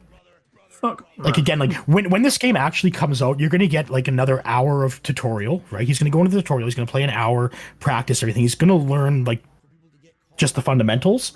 Then he'll go online, get his ass kicked, and then he'll run to single player. Probably, yeah. Like the graphics thing pisses me off because the Mortal Kombat 1 graphics, it's subjective. To me, it's subjective. It is subjective. Day, yeah. I do find the MK1 graphics to be a lot sharper. They are. I mean, it's more realistic. MK1 looks more visceral and realistic, and darker as well, Street Fighter is very vibrantly coloured, you know what I mean? It's quite aesthetically pleasing to the eye as well. But they're both good. There's not as if one's better than the other. MK1's graphics are I mean, Steve says it looks gorgeous. It is a gorgeous looking game. And they also don't hold back on the gore as well, you know what I mean? Which is kind of... Street Fighter doesn't really have much gore, exactly, you know what I mean? But at the same time, though, it's still nice to look at. Both games... Like, when you see them... Yeah, like, when you see them both... Sorry, go ahead. I shouldn't have interrupted. No, I was wasting my point. Both games look good. So, we were looking at Street Fighter 6. We played a little bit of Street Fighter 6 yesterday on the PC, and then we played some Mortal Kombat 1. And we were comparing the 4K graphics. And Mortal Kombat 1 just looked a lot sharper, and, like, the backgrounds are a lot more detailed. Like, yeah. Street Fighter 6 goes for that anime, right? Like, you have that kind of cartoony whatever. Kinda, yeah. And that's always been Street Fighter. That has always been Street Fighter, unless you played the Street Fighter, the movie, the game, or whatever it's called, right? Yeah. Where they tried to digitize Jean-Claude into there, and it was just crap. Mortal Kombat has always... Like, Mortal Kombat 11, the graphics were wicked. This is, like, the same engine, just tweaked. And it does look a lot better. Like, way better. It's just, I mean... I think it's one of those kind of things where it's kind of subjective in terms of how graphically, it's not exactly what one's better than the other. I mean, sure, you can maybe argue it looks more sharper, so MK1 sharper, maybe it looks more detailed, but it's not as if that's the fucking arbitrator of that is not the fucking standard. There's more things to take into account. Well, yeah, like one uses the Unreal 5 engine, and the other one uses Street Fighter uses their in-house engine. So it's they're completely different engines and everything. But I'm gonna let you go because I think we've wasted enough time here. Yeah, I was going to watch a wee bit more of this fucking rant because apparently it's fantastic, whatever. But first of all, should the kill Edison for super chat who says Street Fighter 6 is also bottlenecked by it being on PS4 also. That's an interesting point. But yeah, I want to see a bit more of this fucking unhinged outro of Phil abandoning MK1 after like 5 hours or so. There's no wake-up reversals or anything like that. Instead, it's all based solely on this cameo system, which isn't good. If someone just knows a lockdown pattern with a cameo or whatever, it seems like that's what the whole game's going to be about, and that's terrible, you know? And again, why is it that I'm playing it, and I live in Seattle. I don't live in, out in some country town. I live in a highly populated gaming hotbed area of the country of the United States. And all the connections, the best connection I had today was like 65 milliseconds, but most of them were about 80 to 100, and some were like 200. That's terrible. And Street Fighter, I frequently am getting way better connections than that. And this is supposed to be the beta. It's more larger player base. That's supposed to show you, this is what you can expect in the full version. That's terrible. And a lot of people bought this. It's not like, not a lot of people bought it. A ton of people preloaded. We don't know that though. We don't know that, for fuck's sake. We don't know any numbers yet. There is no factual evidence that a lot of people bought it. It's limited. The beta is limited to 2 consoles, PlayStation 5 and Xbox. RP bought this so that they could play it early. To play this beta. This beta is incredibly disappointing. Katana's worthless because she has no combos. All she can do is throw the fucking fan and try to do fan mix-ups using the cameo fighter. It seems like it's going to be 100% a gimmick game based on the cameo fighters and being able to block high-low mix-up. So once everyone learns the high-low mix-ups for every character and they block them all, now it's just cameo gimmick the whole game. But it's imprecise, it's floaty, it's slow, it's bad online connections, and it seems like gimmicks. It doesn't seem like it has the elements to make it a sound fighting game. I'm just being honest. Initially, just because I don't fucking match your fucking pre-programmed Super Turbo 2 fundamentals you've got ingrained in your tiny wee pig brain. See, the high-level mix-ups are what's going to fuck him up, because he can't do the high-level mix-ups. He's always been a fucking critic of that. He's always been a person that's bitched and whined and moaned about that kind of feature in fighting games. I've seen him in the fucking past as well. Fucking, was it Marvel vs. Capcom had that kind of thing as well? We could do like an infinite juggle practically. What these kind of fucking fighting games like from fucking years ago anyway, whereas like you get like, some sort of fucking strange like 50-hit combo juggle thing, Yeah. And like Phil hates that because he can't do that. In Marvel vs. Capcom, he sucked. He was horrible. That's where he lost all those money matches, right? We have those video evidence of him blowing like $500 in like 15 minutes in money matches. Isn't that a game he claimed he was good at as well? Didn't he claim it as one of the other games he was good at? Yeah, MVC2. He hated MVC3. He thought that was shit. MVC2 is the one that he played at in the arcades and everything. I think that's the one that we have the video on. Why is it always a 2? Yeah. Super Street Fighter 2 Turbo fucking bullshit, and then MCV2. What the fuck? How? Is it always a 2s? But you look at any, like here, what Bill Brasky's saying right here, like in Dragon Ball, he sucked. Yeah.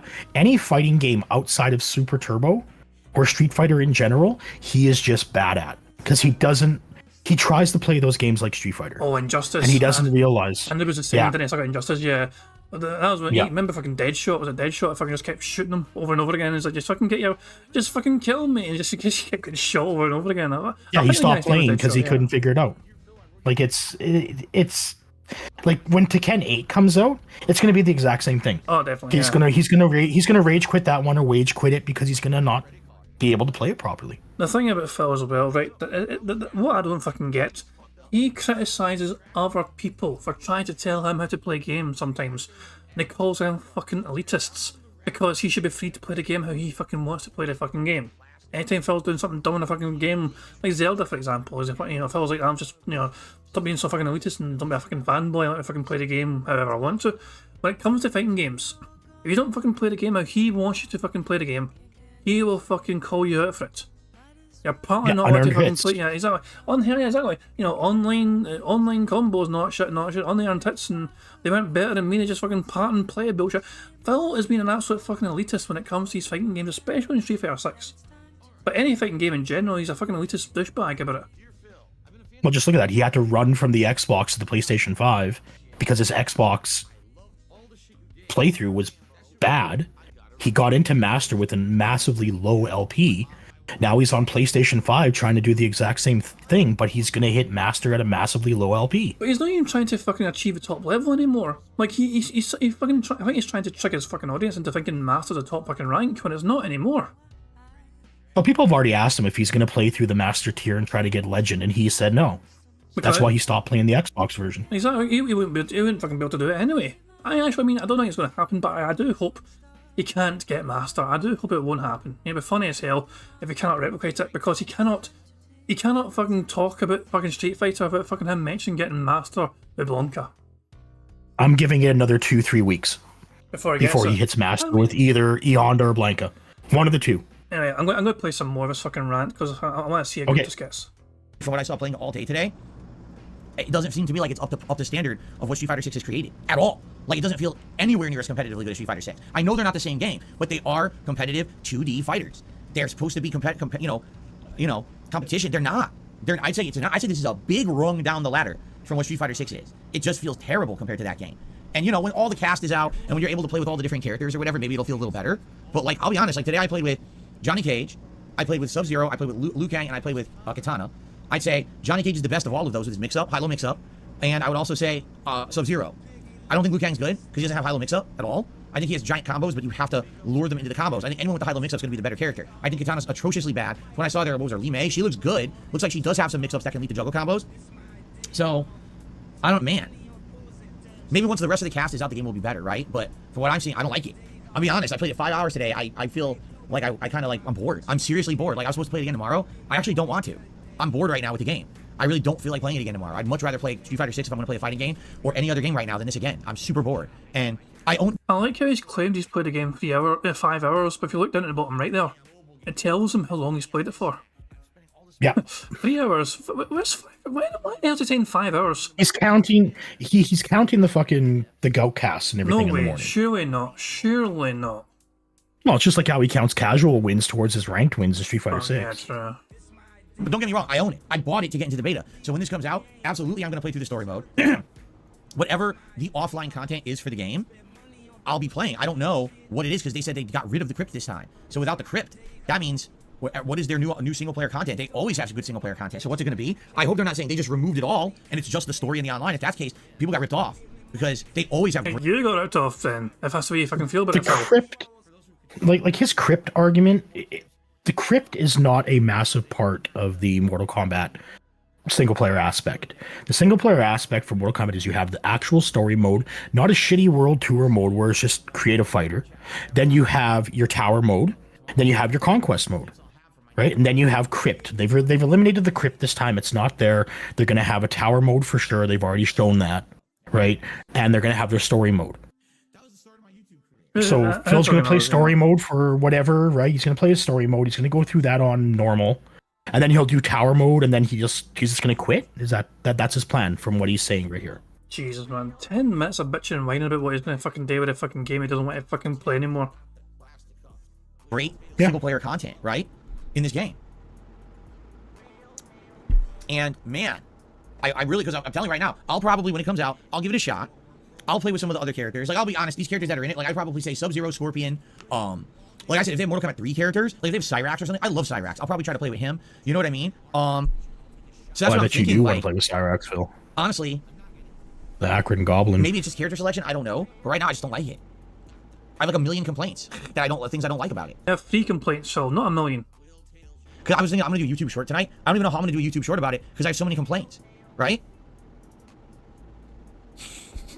So, yeah, I don't know. Anyway, yeah, I'm incredibly disappointed. This is literally the opposite situation of what happened with the Street Fighter 6 beta. If you remember when the Street Fighter 6 beta came out, I played it. I craved more of it. I felt like I played it a whole weekend, and I felt like I didn't get enough. I felt like, man, I wish I could play more because I didn't get enough. And at the end of the weekend, I was so pleasantly surprised. I was mad about Drive Impact, but outside of that, I was pleasantly surprised. I loved so many things about it. The visual presentation, the complexity of the online engine, the great connections I was getting for the beta over and over, right? There was so much to like about it. I feel like this is the complete opposite. There's so much to not online like. This is like engine? a step back. It's the same fucking engine as it is on single player. You're talking netcode, Phil. You're talking netcode, Jesus Christ. which he doesn't understand. Yeah, this is nonsense. It really is. Anyway, fuck it, I'm done with this fucking whining. Okay, I'm gonna bounce out. Anyways, man, catch you later. Cheers, how we been on. Yep. Later. Always good to have Prophet on to fucking rant and correct Phil and his fucking bullshit narrative.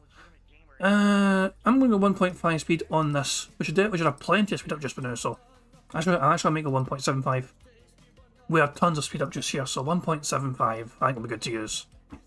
That's factual. You can't disprove at all what I'm saying because it's factually recorded. Do you understand? It's factually recorded. Okay? So, that being said, now let's move on from just the online connectivity and features, and let's move into the core gameplay mechanics of Mortal Kombat 1. Okay? First of all, if you remember, back in Mortal Kombat 11, they redesigned the game from the ground up. They were essentially looking for this game to play more like Street Fighter. So they added in key elements like wake-up reversals with invincibility that would burn meter in order to use, and ways to essentially get out of, say, rush down or quarter mix-up so that you would have a way to break out. Previously, there really was no actual way to break out of any kind of this stuff in Mortal Kombat. It was like, if you get mixed up or locked down in the corner, that's the end of the game. You're done. So they changed it to play more like Street Fighter. They had the blocking mechanics change, okay? Like, they literally redesigned Mortal Kombat 11 to be more competitive, okay? In Mortal Kombat 1, they took all of that and threw it all away. Huh? So you just claimed you improved your game by changing all of it and have it play different, and now in the next one, back to the drawing board, throw it all away. Huh? Wow. So what's the deal? Did you really screw up in Mortal Kombat 11 and you're admitting that it was bad? Or are you saying that you just wanted to go back to basics? I'm confused. Because everyone had to learn these new mechanics for your last game, and now you've completely just tossed them. Which makes me very baffled in my head, okay? So since all those elements are gone now, when it comes down to it, it looks like Mortal Kombat 1 is going to be based around 2 critical elements, at least in this early stage. Keep in mind, the meta is not established yet. The beta just came out. But here's what it looks like, all right? Number 1, high-low mix-ups, which have always been a major part of the modern Mortal Kombat. Ever since Mortal Kombat 9 came out, high-low mix-ups were a critical part, where essentially you're trying to fool someone to block the wrong way, and then you get a combo because of it. Hopefully that combo will lead to, say, a juggle combo, which will be big damage, and push the enemy to the corner, where now they have less options to escape, yet another high-low mix-up, wash, rinse, and repeat. It's been like this for many iterations of Mortal Kombat. So that's not anything special in my opinion, okay? But if then you're talking about the new mechanic, that's the new cameo system, right? And the cameo system, to me, seems like, in some cases, it's incredibly useful, and in other cases, it seems like they just didn't really test it, because I'll give you an example, okay? Kano. He's one of the cameos in this beta, and he's got 3 moves: eye laser, throwing knives, and his ball attack, okay?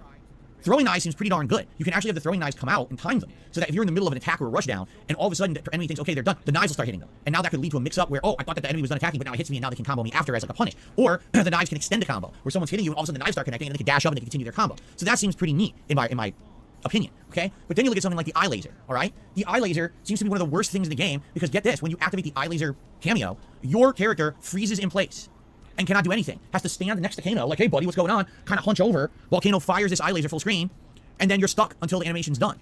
So in one case, you can activate the animation, okay? And now you can keep attacking, and it's a complete mix-up or combo extender. In the other case, the entire game has to stop while Kano comes out and does the I-beam. How is that of any use, right? And what this reminds me of, honestly, is back in the day, because by the way, a lot of people think cameos are new, right? They're not new whatsoever. They're incredibly ancient, all right? These assist attacks actually started in the Versus series of fighting games. Back in the day, you had games like X-Men vs. Street Fighter, Marvel vs. Capcom, etc. So it actually started off in Marvel Superheroes vs. Street Fighter, where you could have one of your teammates come out as an assist and help you. Now, honestly, in that game, they were pretty worthless, all right? Then when Marvel vs. Capcom came out, they had a specific list of assist-only fighters that you could use, but they were limited in the amount of use that you could use them. Some of them were incredibly useful, like Colossus or Psylocke from the X-Men would come out with super armor properties and go across the entire screen. If they hit the enemy, they would start juggling them across the screen, which then allowed you to go and do a free combo on them or whatever, okay?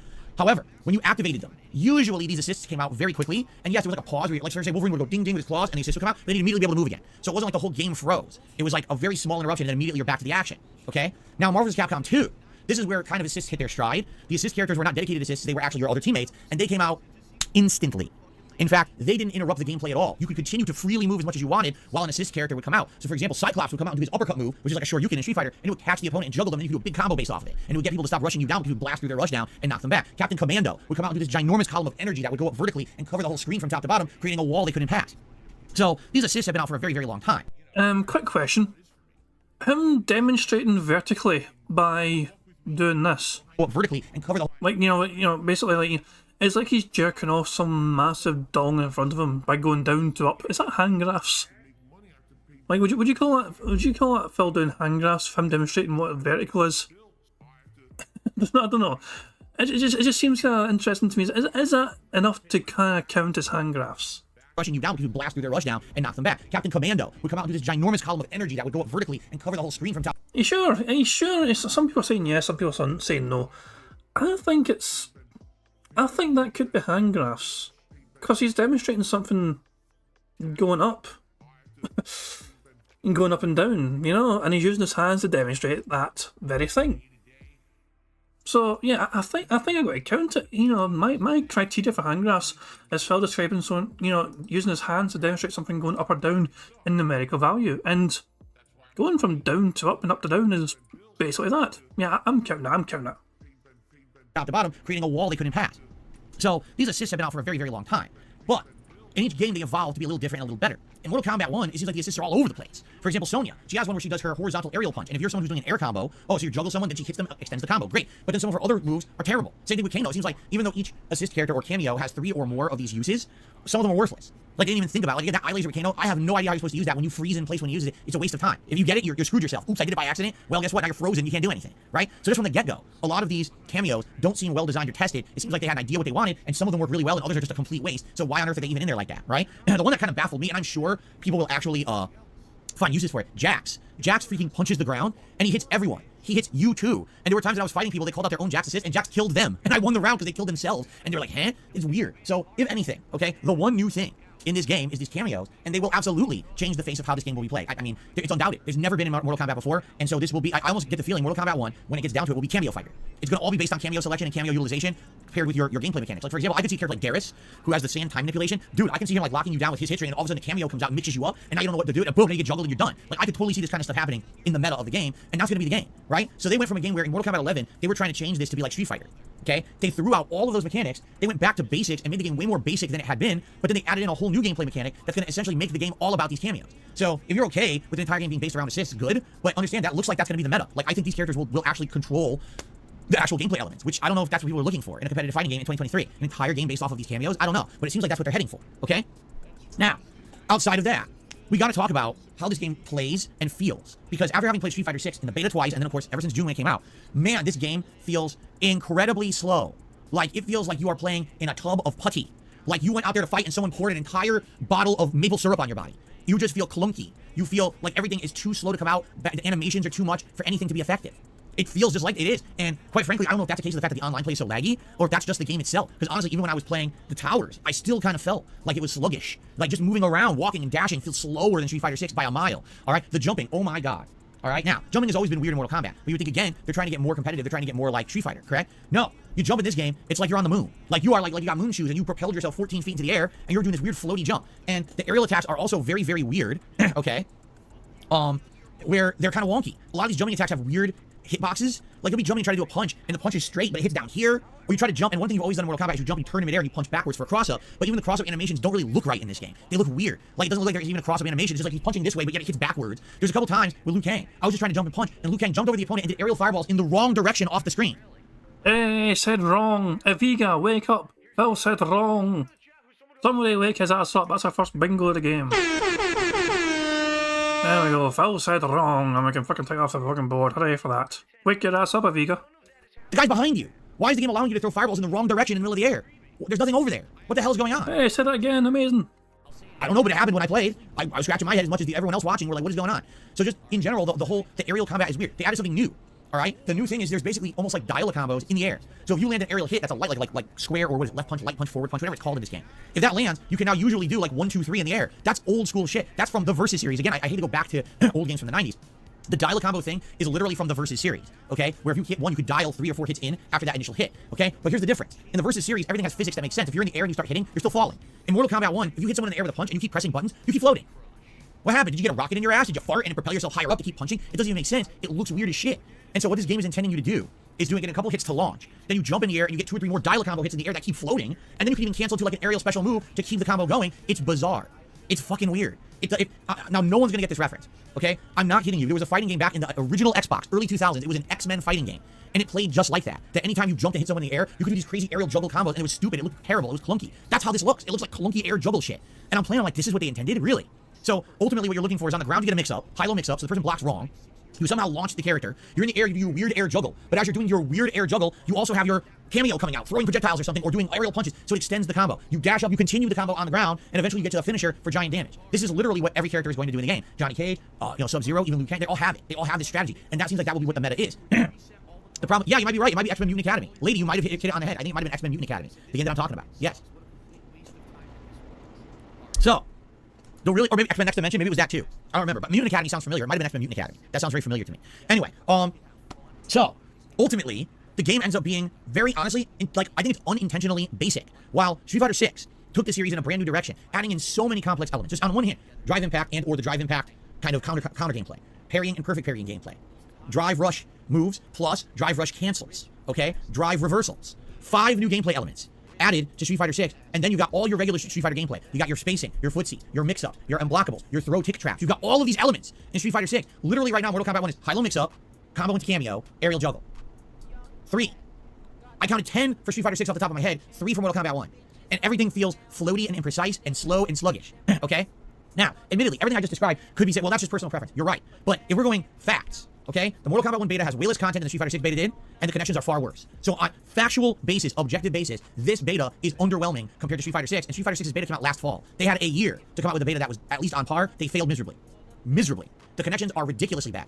To give you some perspective here, Sub-Zero, okay, has 2 very interesting mix-up moves. One is the slide, the ice slide, which he's had since Mortal Kombat, 2? 1? It might even been Mortal Kombat 1. I can't remember, okay? And he's got an overhead attack, which is just, he has a big ice hammer, and he hits you, and it's an overhead. You can't block it low, you have to block it high, okay? I'm not kidding you. For the vast majority of times I faced Sub-Zero, it was literally impossible to block the mix-up.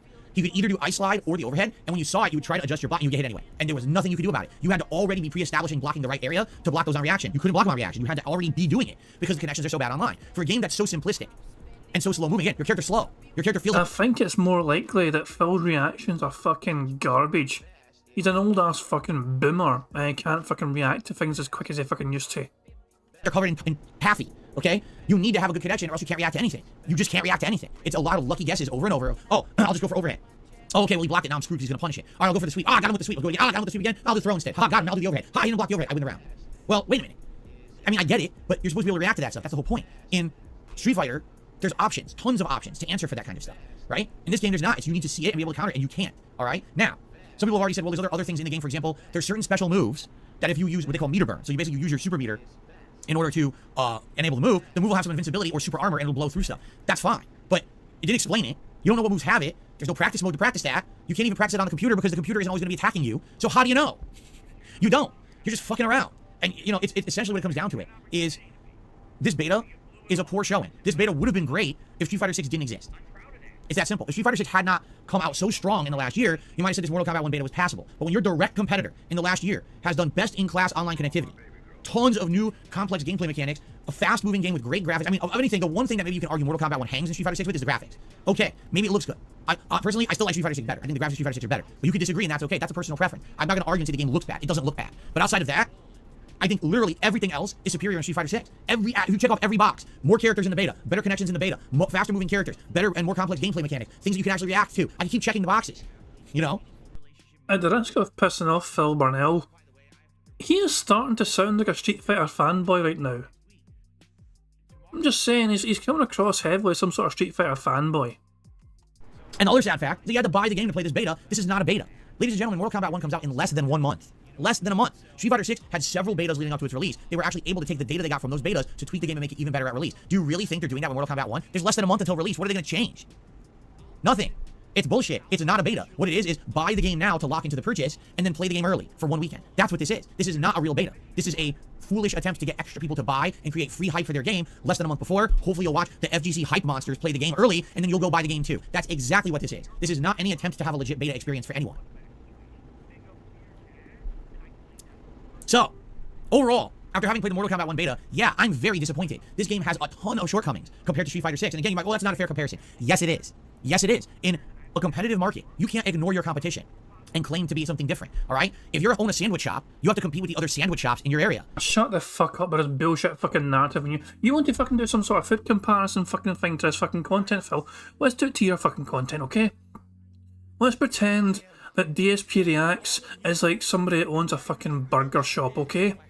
You spend your fucking money to get your fucking burger, and you get told by the fucking person making the burger, in this case DSP, you might not get your fucking burger. You're like, what? But I fucking paid for it, Phil. I was like, yeah, but you fucking paid for the basic fucking burger, right? You paid for the fucking basic burger, which means you might not even fucking get the burger. It depends on time constraints. Also, if you even do get the fucking burger, I might give you fucking 5% of that fucking burger or 10% of that fucking burger, but I won't let you have the whole entire fucking burger. And then you know what, that will how can I fucking guarantee I get some sort of fucking burger at least? And he feels like, yeah, there's a gourmet burger. There's a special fucking, $20 gourmet burger where I will guarantee you'll get something for your fucking return on investment, but you have to give me $20 instead of fucking $5. So it's okay, fine here, fine. Here's $20, give me your gourmet burger. And Phil's like, okay, here's 15% of a fucking gourmet burger. That's all, I'm not going to give you the rest of it. I gave it a fair shot, but that's all you're fucking getting. So yeah, DSP Reacts is a fucking con. Simple as that. If you own a car wash, you have to compete with the other car washes. If you're a major fighting game, you have to compete with the other fighting games. And Mortal Kombat 1 at this point doesn't look like it's very well competing with Street Fighter 6 at all. I think it's failed in every aspect. It just seems like an inferior game. It's slower paced, it has less to it, it's not as fun to play, the online connections are worse, and overall, after having played it for 5 hours yesterday, I was bored. Tell me a different experience you've ever seen. When I played the Street Fighter 6 beta, I played it the entire weekend. And I was like, dude, I'm sad that we ran out of time to play it. I like it so much. I wish that it continued. I want to play it more. I literally played this for 5 hours yesterday. I don't want to play it anymore. Until the final game comes out and has the entire cast of characters. Then maybe, because then what I could do is play with other characters that play very differently. I don't just want to play a character that's high-low mix-up and cameo cancel or combo into a cameo, right? I want to see what else the game has to offer. You know, a lot of the characters that I liked in the last one aren't in this one yet, right? So I'll wait, and when the final game comes out, absolutely, I'm going to play with this big cat. The cast, isn't it 24 characters? So only 1/4 of the cast is even available in the beta, and quite frankly, some of the characters like Katana seem to be awful. Katana has no major high-low mix-up and no big combos. It's just get lucky with a fan. Hold on, what was that fucking maths that Phil just did there? Hold on, what was that maths? When the final game comes out, absolutely, I'm going to play with this big cat. The cat, isn't it 24 characters? So only 1/4 of the cast is even available in the beta. So, Phil, did you mean to say a quarter? 1/4 is a quarter. Just say a fucking quarter. It's a fucking quarter, for fuck's sake. 1/4. I mean, just okay. Fucking hell, man. Valorant's math is forbidden. Fair point. Yeah, fair enough. Yeah, you're not allowed to fucking count in Phil streams. And quite frankly, some of the characters like Katana seem to be awful. Katana has no major high-low mix-up and no big combos. It's just get lucky with a fan and then do a combo after or do a cameo mix-up setup. It doesn't seem very good compared to the other characters. So I'm curious, will there be entire characters based the only way that they can be viable is by having cameos help and assist them? It very well may be. I'm not sure. But for what I've seen, I'm just not pleased at all. I bought the game on the premise of I'm going to play this early and enjoy it, and it's completely inferior to Street Fighter 6 in every conceivable way so far. All right? Now, when this game comes out in September, I'm still going to play it. All right? I am. And you got to understand something. This game is not only online multiplayer, thankfully, right? Let's be honest, Mortal Kombat and NetherRealm games in general, including Injustice and stuff, always have great single-player content. One of the major features and focuses of Mortal Kombat 1 will be the story. The story of Liu Kang becoming the god of the realm and rebooting everything, and how everyone's changed in their characters, and who's good and who's bad and who's rebelled, because you're going to have characters who maybe used to be good and they're on the side of evil now, and vice versa, but who is evil? Maybe Liu Kang's evil. We don't even know yet because the story's not out yet, right? So, I'm fascinated by what the story will be. I really am. I always enjoy the story of every NetherRealm game. It's the first thing I do on purpose. I want to play through the story within the first 1 to 2 days I have the game because I like their story mode so much. Now, how long will the story mode be? I don't know. I think the shortest one ever was 5 hours, but there was one that was 8 hours, so it could very well be 2-3 streams to get through the story of Mortal Kombat 1. Depends on how much they put into it, okay? Mortal Kombat also has always typically had a really good single-player content mode called the Crypt. However, sorry, what I'm doing is I'm decompressing my back right now. However, they've already come out and said they are not going to have a Crypt in this one, but they did claim there will be significant single-player content. So does that mean they've massively extended the story mode? If the story mode's like 12 to 15 hours, dude, I'd be very happy. I'd be like, wow, they really did a great job. But if the story mode's only 5 hours long and they took out the crypt and they didn't add anything to replace it, that's gonna piss me off. For those who don't know, the way the crypt used to work, there was always a completely different mode for single player players where you'd run through this exploration world and you'd solve puzzles, you'd fight enemies, you'd do challenges, and it basically added in a ton of gameplay. I remember, I think the crypt in Mortal Kombat 11, wasn't it like pretty long, right? And every Mortal Kombat has had it. All 3, 9, 10, and 11 had it and added a bunch of content into the game. I thought it was hilarious and fun. It was some of the most interesting content I did in Mortal Kombat. So if that's gone, I hope there's a replacement, or I hope the story's longer. Because I'm gonna be honest, if this game has a short story and the whole game plays online like what I just saw in the beta, this game's a fucking ripoff. Like, it is nowhere near the value of Street Fighter 6, but they're charging more. Street Fighter 6 is $60, this game's 70. So I don't know. This really pisses me off. I'm very disappointed at this point at what I've seen, and here I am thinking, all this time, for the last few weeks, what has been the big story in gaming? Baldur's Gate 3, right? The fact that, oh my god, Baldur's Gate 3 came out and it proves that you don't need to be a AAA studio with an unlimited ginormous budget. You don't have to be a multiplayer game with a games as a service model. You can be a single player game from a studio that just knows what they're doing, and you could pump out quality games. And this Baldur's Gate 3 should put the whole gaming world on notice that RPGs need to be up to that standard from now on. And you even have game devs coming out saying, don't expect every game to be as good as Baldur's Gate 3. Well, guess what? That's exactly what's going on right now with Street Fighter 6. Street Fighter 6 came out and is so good that now all these other games that come out are going to have to live up to that standard. And if they don't, you're going to see that direct comparison of, oh my god, head to head, Street Fighter 6 has so much and this is so not as good. Yeah, Phil. So Phil, your fucking take on what's the fucking better game is skewed because you're a Street Fighter fanboy. Now, I'm not trying to fucking say Street Fighter's fucking better than Mortal Kombat. I'm not trying to say Mortal Kombat's better than fucking Street Fighter. But it's clear as fucking day from watching this fucking stream here that Phil clearly cares more about Street Fighter than he does about fucking Mortal Kombat. And look at fucking Phil's history. What is Phil's most fucking biggest claim to fucking fame? Him doing well at fucking Street Fighter 2 Super Turbo. So naturally he's gonna fucking, care more about Street Fighter than he will about fucking Mortal Kombat. That just goes without fucking saying. And Phil is also fucking better at playing Street Fighter than he is at playing Mortal Kombat. That also goes without fucking saying. So therefore he's going to fucking like Street Fighter more than Mortal Kombat, simply because it's a game he's fucking better at. He cannot look at the two games objectively. And that's what's happened with this beta. Comparing beta to beta, Mortal Kombat 1 beta is bad compared to the Street Fighter 6 beta. On its own merits, it's probably kind of similar to what other betas they've done in the past. That's not good enough anymore. They have to up their game. You can't not be as good as your competition and expect to thrive in that landscape. You have to be up to snuff, and right now, they're not. The game's gameplay is inferior, the game's online connections are inferior. So, until this game comes out fully in September, I have no interest. Seriously, when it comes out in September, I'll be the first to play the story mode, see what other single player content there is, try out various characters in training mode, and then go online and play with them. And like I said, the characters that aren't necessarily the ones that I would like so much in the game right now. I probably like Scorpion, Smoke's in it, right? Reptile. If they have any of the cyborgs, I don't know if any of the cyborgs are in it or not, but like Cyrax, Sector, those were some of my favorites. I like Garrus in the last one, so I'd probably play with Garrus in this one. So there's characters I'm thinking in my head, these are the ones I want to use, right? So maybe that'll make the game more fun for me once they're out. But for me right now, super disappointment. And man, am I glad I did not plan to play this all weekend, because originally I was going to play it Friday, Saturday, and Sunday, but it just so happened that my Friday had to be my day off this week, so it made it limited to Saturday and Sunday, and after playing Saturday, I don't even want to play it today. Seriously. So, the heftiest chonker says, have you played the Injustice game? Says MK11, they've been copying that. It feels slow, clunky, awkward at times. MK9 and 10 had an overall better flow, at least the story will be good. I agree with you. I agree with you. It's too slow, too clunky, too bogged down. I don't care about your 4,000 animations, just make the game play good. But it has to look pretty. Fuck that. Okay, I'm going to slow it down. Apparently we're going a bit too fast, Anthony said he's quite sure that Phil said, you know what I mean, twice, but it was going so fast he fucking missed it. I'm going to trust Anthony's word here and tick off, you know what I mean, but I slowed it down to 1.5 speed, because apparently it's going a bit too fast to try and track what Phil's actually saying. So, Phil could have said these things and I could have missed it, you know what I mean, it happens, you know what I mean, so yeah. Sorry about that, guys. We are behind live DSP by 42 minutes, but we're at 1.5 speed now. We're a wee bit slower than we were before. Hopefully it should be easier to try and track things. Sorry about trying to fucking go too fast with 1.75. Sometimes it is easier to track, especially when there's not a lot left in the card. Going 1.75 is sometimes easier, but there's still quite a few things left in the card, so yeah, it's kind of hard to try and keep track, I guess. So many things to try and look out for. 1.5 speed from here on out for now. Make the game play good and be fun to play first, and then be pretty second. But it doesn't seem like that's what they cared about. Okay, so anyway, that's why I'm not playing Mortal Kombat 1 today, alright? And it's just weird because, for me, I had no plans on playing Street Fighter today. During the daytime, I was going to do the community night. This is probably the final community night tonight for a while. But now I was like, what am I going to do? Well, I already told you. Could have fucking played GTA and got through the fucking story. You're fucking desperate to fucking finish a story mode of GTA 5 before fucking new releases come out in September. This could have been a fucking good chance to make sure you fucking got through that. An extra fucking stream of GTA. No, you run straight back to fucking Street Fighter. Be a precious fucking ego. Anthony, got no reason to say sorry, pal. You did nothing wrong, pal. Anthony's saying sorry for fucking slowing down the stream to 1.5. No. 1.75 is going too fast anyway, clearly, you know what I mean? So 1.5 is a good speed. Don't worry about it, Anthony, you're doing good. Told you guys that the React show is tomorrow. DSP versus the Internet, my weekly clips React show. I already rescheduled it for Monday. If I put it back to Sunday, half the people won't be able to show up and watch it. That's not fair, right? So I purposefully didn't do that. Well, I could do GTA 5, but again, people weren't planning on being here for GTA 5, so you'd have more disappointed people. People also weren't planning to be here for fucking Street Fighter, you fucking dork. So really, the only thing I can do in a moment's notice to fill in a gap is to basically do Street Fighter. So that's what we're doing today. And I apologize for those of you who, if you're in a situation where you didn't care about Street Fighter 6 today, wasn't planning on it today, but the good news is, this is going to be good progress for Street Fighter 6 because we're trying to get my characters ranked up, and to have a whole extra 3-hour stream today will be really, really good to be able to make progress. With Honda, I'm hoping I can actually get him up high up into the diamond ranks. We'll see. We'll see how it goes. But I know for a fact a lot of you are going to leave. Like right now we have 483 people on the stream because they wanted to hear my opinion on Mortal Kombat 1.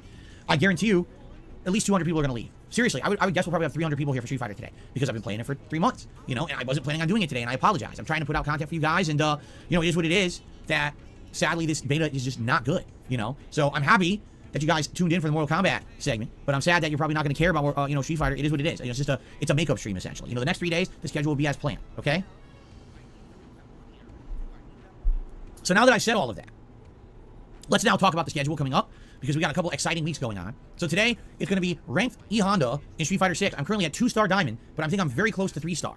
So within just a little bit, I should probably hit 3-star diamond with him, and then try to push forward, and keep going. Will I get the 4-star diamond today? I don't know. Once you get to the diamond ranks, it gets tougher. We're essentially hitting the same spot that I was at on the Xbox with Honda. I was 3-star diamond, and that's when I switched to PS5. So we'll see today, how well I can do, and if I continue with my progress, or if my progress gets stifled a bit, we'll find out together, all right? But I'm hoping to push for big gains and keep getting them higher up and eventually get them to master, okay? Tonight on the late stream, it will be community night in Street Fighter 6, where I'll play a variety of characters, likely no Honda and no Blanca, but instead mix up with all the other characters that I've been using. I've actually really enjoyed playing like Dalsim and stuff like that on those community nights, so that'll be fun tonight on the late stream, 6:45 p.m. Pacific time. If you're interested in playing me in Street Fighter 6, that's the time we set up a community lobby and you have the opportunity to join and play against me, okay? Tomorrow, no Street Fighter. It'll be DSP versus the Internet, my weekly clips react show over on my sister channel, DSP Reacts, on the daytime stream. And the night stream tomorrow night is the continuation of Chrono Trigger. Sadly, it's the only Chrono Trigger stream we're having of the week, but it's been great playing the game, and I can't wait to play more of it tomorrow night with you guys. Then for Tuesday and Wednesday, it's the same schedule both days. GTA 5 anniversary run on the first stream. And a shortened 2-hour stream of Street Fighter 6 ranked gameplay each night. I'll probably do Blanca on Tuesday night, and then depending on how things go, either Honda or Blanca again on Wednesday night, depending on who I feel like playing more, okay? So I'm excited for that. I hope you guys are too. Should be fun. That's the streaming week. I'm off on Thursday. This is a shorter streaming week. Friday, Armored Core 6 is out, and I'll be playing Armored Core 6. Hey, there's your fucking T-pose right there, ladies and gentlemen. He's held that bad boy, so there we go. That's a proper fucking meaningful T-pose right there. He went to like a Y pose earlier on, but didn't really fucking hold it that long, so I couldn't count it. But him holding it, that is a proper old school T pose that Phil's doing right there. Streaming week. I'm off on Thursday. This is a shorter streaming week. Friday, Armored Core 6 is out, and I'll be playing Armored Core 6 as it's been donated to me by a viewer. In fact, I think they actually just sent me the code to install it on my Xbox. So probably tomorrow when I turn on my Xbox for the React show, I'll install that. And we'll be giving it a shot. Now, I don't know anything about Armored Core, and I told you guys I wasn't interested in the game, but then people said, oh, well, we want to see you play it, and someone offered to donate it. So I said, since you're donating it, I'll give it a shot. But remember, we're not committing here to a full playthrough whatsoever. I'm going to try it on Friday, maybe do another stream of it, and based on that, determine if it's something we keep playing or not. He is not going to fucking play it more than 2 or 3 fucking streams. It's going to be too fucking complicated for him to fucking wrap his tiny wee pig brain around. I'm curious to see what it is, okay? Friday night will be Friday Night Fights, more ranked Street Fighter. Saturday is my big marathon event to celebrate my 15-year anniversary as a content creator. Who the fuck cares? On the internet. It is going to be a marathon-style event where we're going to be going down memory lane and watching the clips that you guys have nominated. There's a camera point. There's a camera point right there. How I fucking go. Now we're cooking my gas.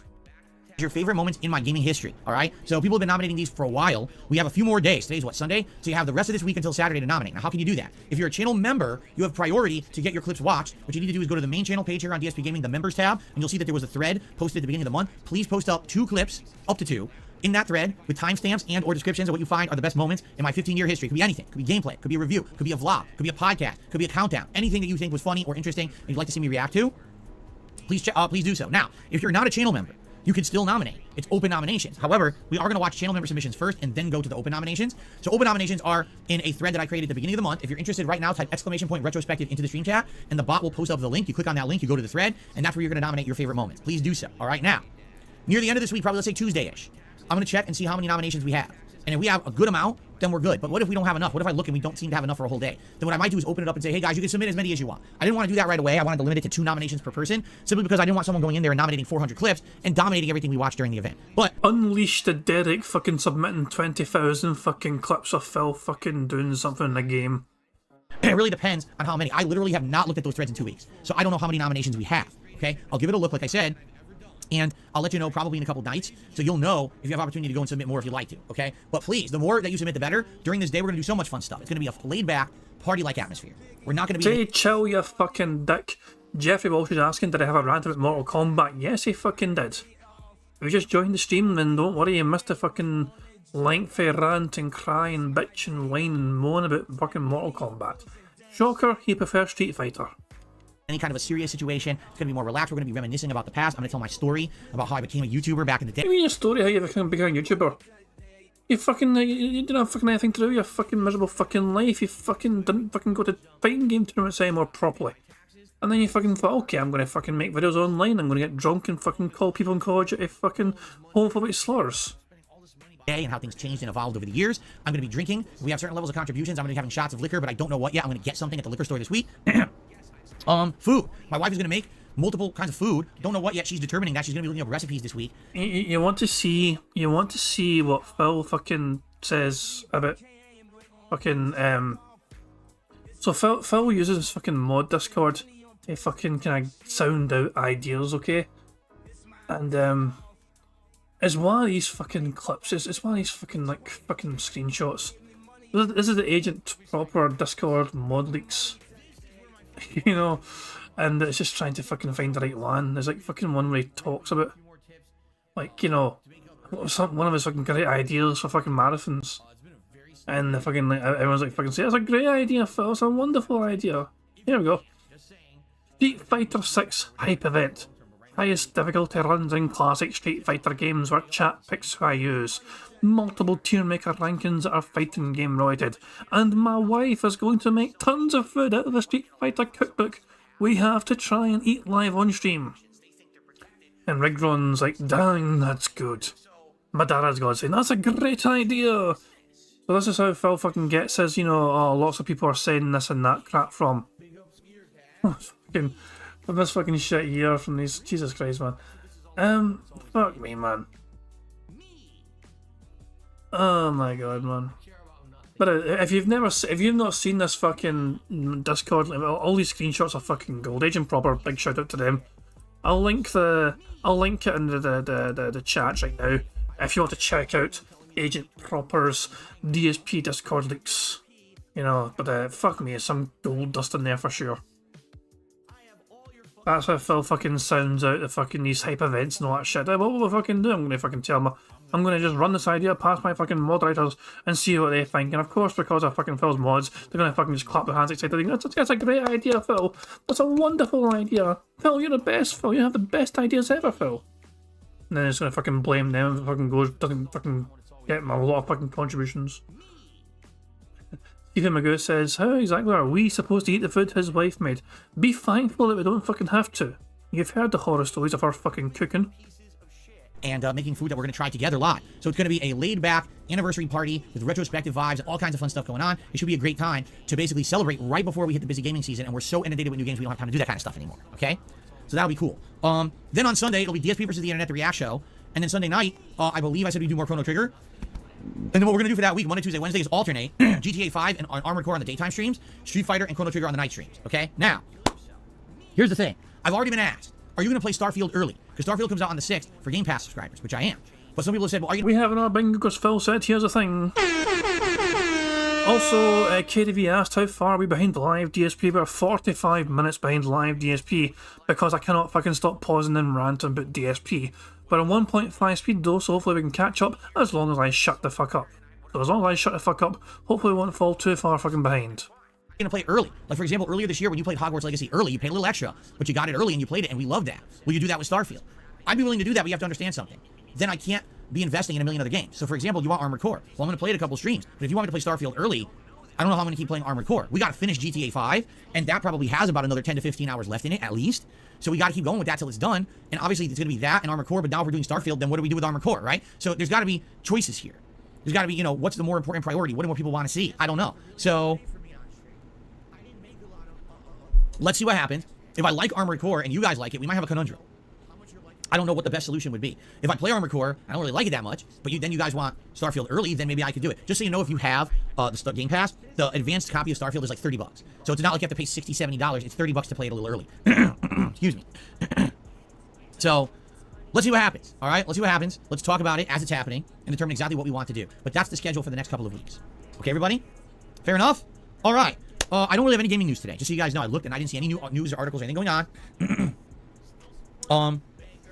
Although Elon Musk continues to make an ass of himself. So remember, I talked about how on my day off, Elon Musk had posted up on Twitter saying that he wanted to get rid of the block feature, and the community notes corrected him and said, actually, you can't do that. You need a block feature to be on the Google Play Store or Apple Store. It's part of the agreement to be an app on there and a social app. So Elon Musk posted up again and said, oh, no, that community note was incorrect and was removed. And then a community note went on that post and said, no, it wasn't. Here's the community note. It still exists. Hasn't been corrected. You're lying. His own app is correcting him over and over. He just continues to screw up. So I don't know. But I mean, we could sit here all day. If we really wanted to sit here and make fun of everything he did wrong, we wouldn't have time to do anything else because there's a lot of it. Okay? So let's just say whatever, par for the course. But yeah, there's no other real game news going on right now. So let's do some shout outs. All right? And then we'll get to, if we have time for Q&A, but let's do the shout outs first and see where we go from there. Now, just a reminder, yesterday we kind of said goodbye to Game Tracker. All right? So he's not going to be around anymore to support Street Fighter streams. So no people freaking out, where's Game Tracker? Why didn't he tip for the Street Fighter stream? Because he's not around anymore. He said he gave us his goodbye yesterday that, you know, kind of a send off. And maybe he'll come back from time to time, but he's not going to be around for the Street Fighter streams. All right? So that's just a given now. Understand that. All right? Okay. If you don't know what I'm talking about, watch yesterday's podcast. There was a whole segment on it. All right? Okay. So let's get to shout outs here on the YouTube side of things. We start off with Nobert, who became a super supporter channel member this morning. Thank you so much, Nobert. I really appreciate that. Thank you for joining the member community.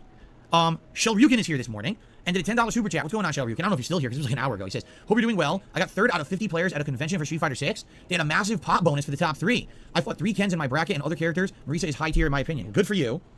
Winning, you know, getting or placing, I should say, at any tournament for Street Fighter 6 right now is a big accomplishment considering the insane amount of competition that there is for the game. And of course, the fact that Ken is so ridiculously overpowered. I'm glad to hear that you held your own, and I hope you won some good money there for making top 3. Congratulations. Okay. Brad re-upped his membership for 18. Money, yeah, yeah. Money, money. Oh, money, money. Yeah, yeah. Money, money. This fucking face, Jesus Christ. Thank you very much to Carlos Mustray for super chat, who says X is doing this 100% because of advertisers. What do you mean Phil's talking about? What do you mean by X is doing this? Are you saying X'd out? Or Phil was talking? Oh wait. Oh, okay, I see what you mean. Twitter and that shit. You talk about Elon Musk and what he's fucking doing, Phil's fucking response. Okay, I see. I was confused for a second there. X, Zeet, Twitter thing is doing this 100% because of advertisers. Yeah, I still call it Twitter. I mean, KDB saying no one calls it X. In my head, I see it, I use it, I still fucking call it Twitter. If you fucking had a poll on the fucking app right now, and you ask people, do you call it X or do you call it Twitter? I'm willing to bet that 90% of people at least will call it fucking Twitter still. Even though it's no longer technically called fucking Twitter, I'm willing to bet 90% of it will still refer to it as Twitter, they'll still think of it as Twitter, because essentially, for the most part, it still is fucking Twitter. That's the way I fucking feel about it anyway. Elon Musk, fucking luncheon, you know what I mean? Fucking rich run. Is it really strange that some rich crazy man pot like fucking Elon Musk is, you know, doing dumb things? You know what I mean? I don't know, man. It's just, it's a fucking wild ride. He doesn't want to fucking own the app. He was kind of forced into fucking buying it after he fucking ran his mouth, and it got caught up with him. I want to do a screen. I want to fucking see if there's a good thumbnail. This face right fucking here, ladies and gentlemen, is a fucking is a face indeed. You know.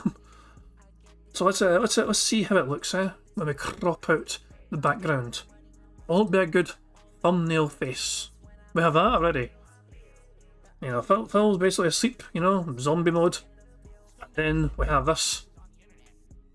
And yeah, that's him waking up. That's him waking up, I guess. What the fuck, man? I don't fucking know.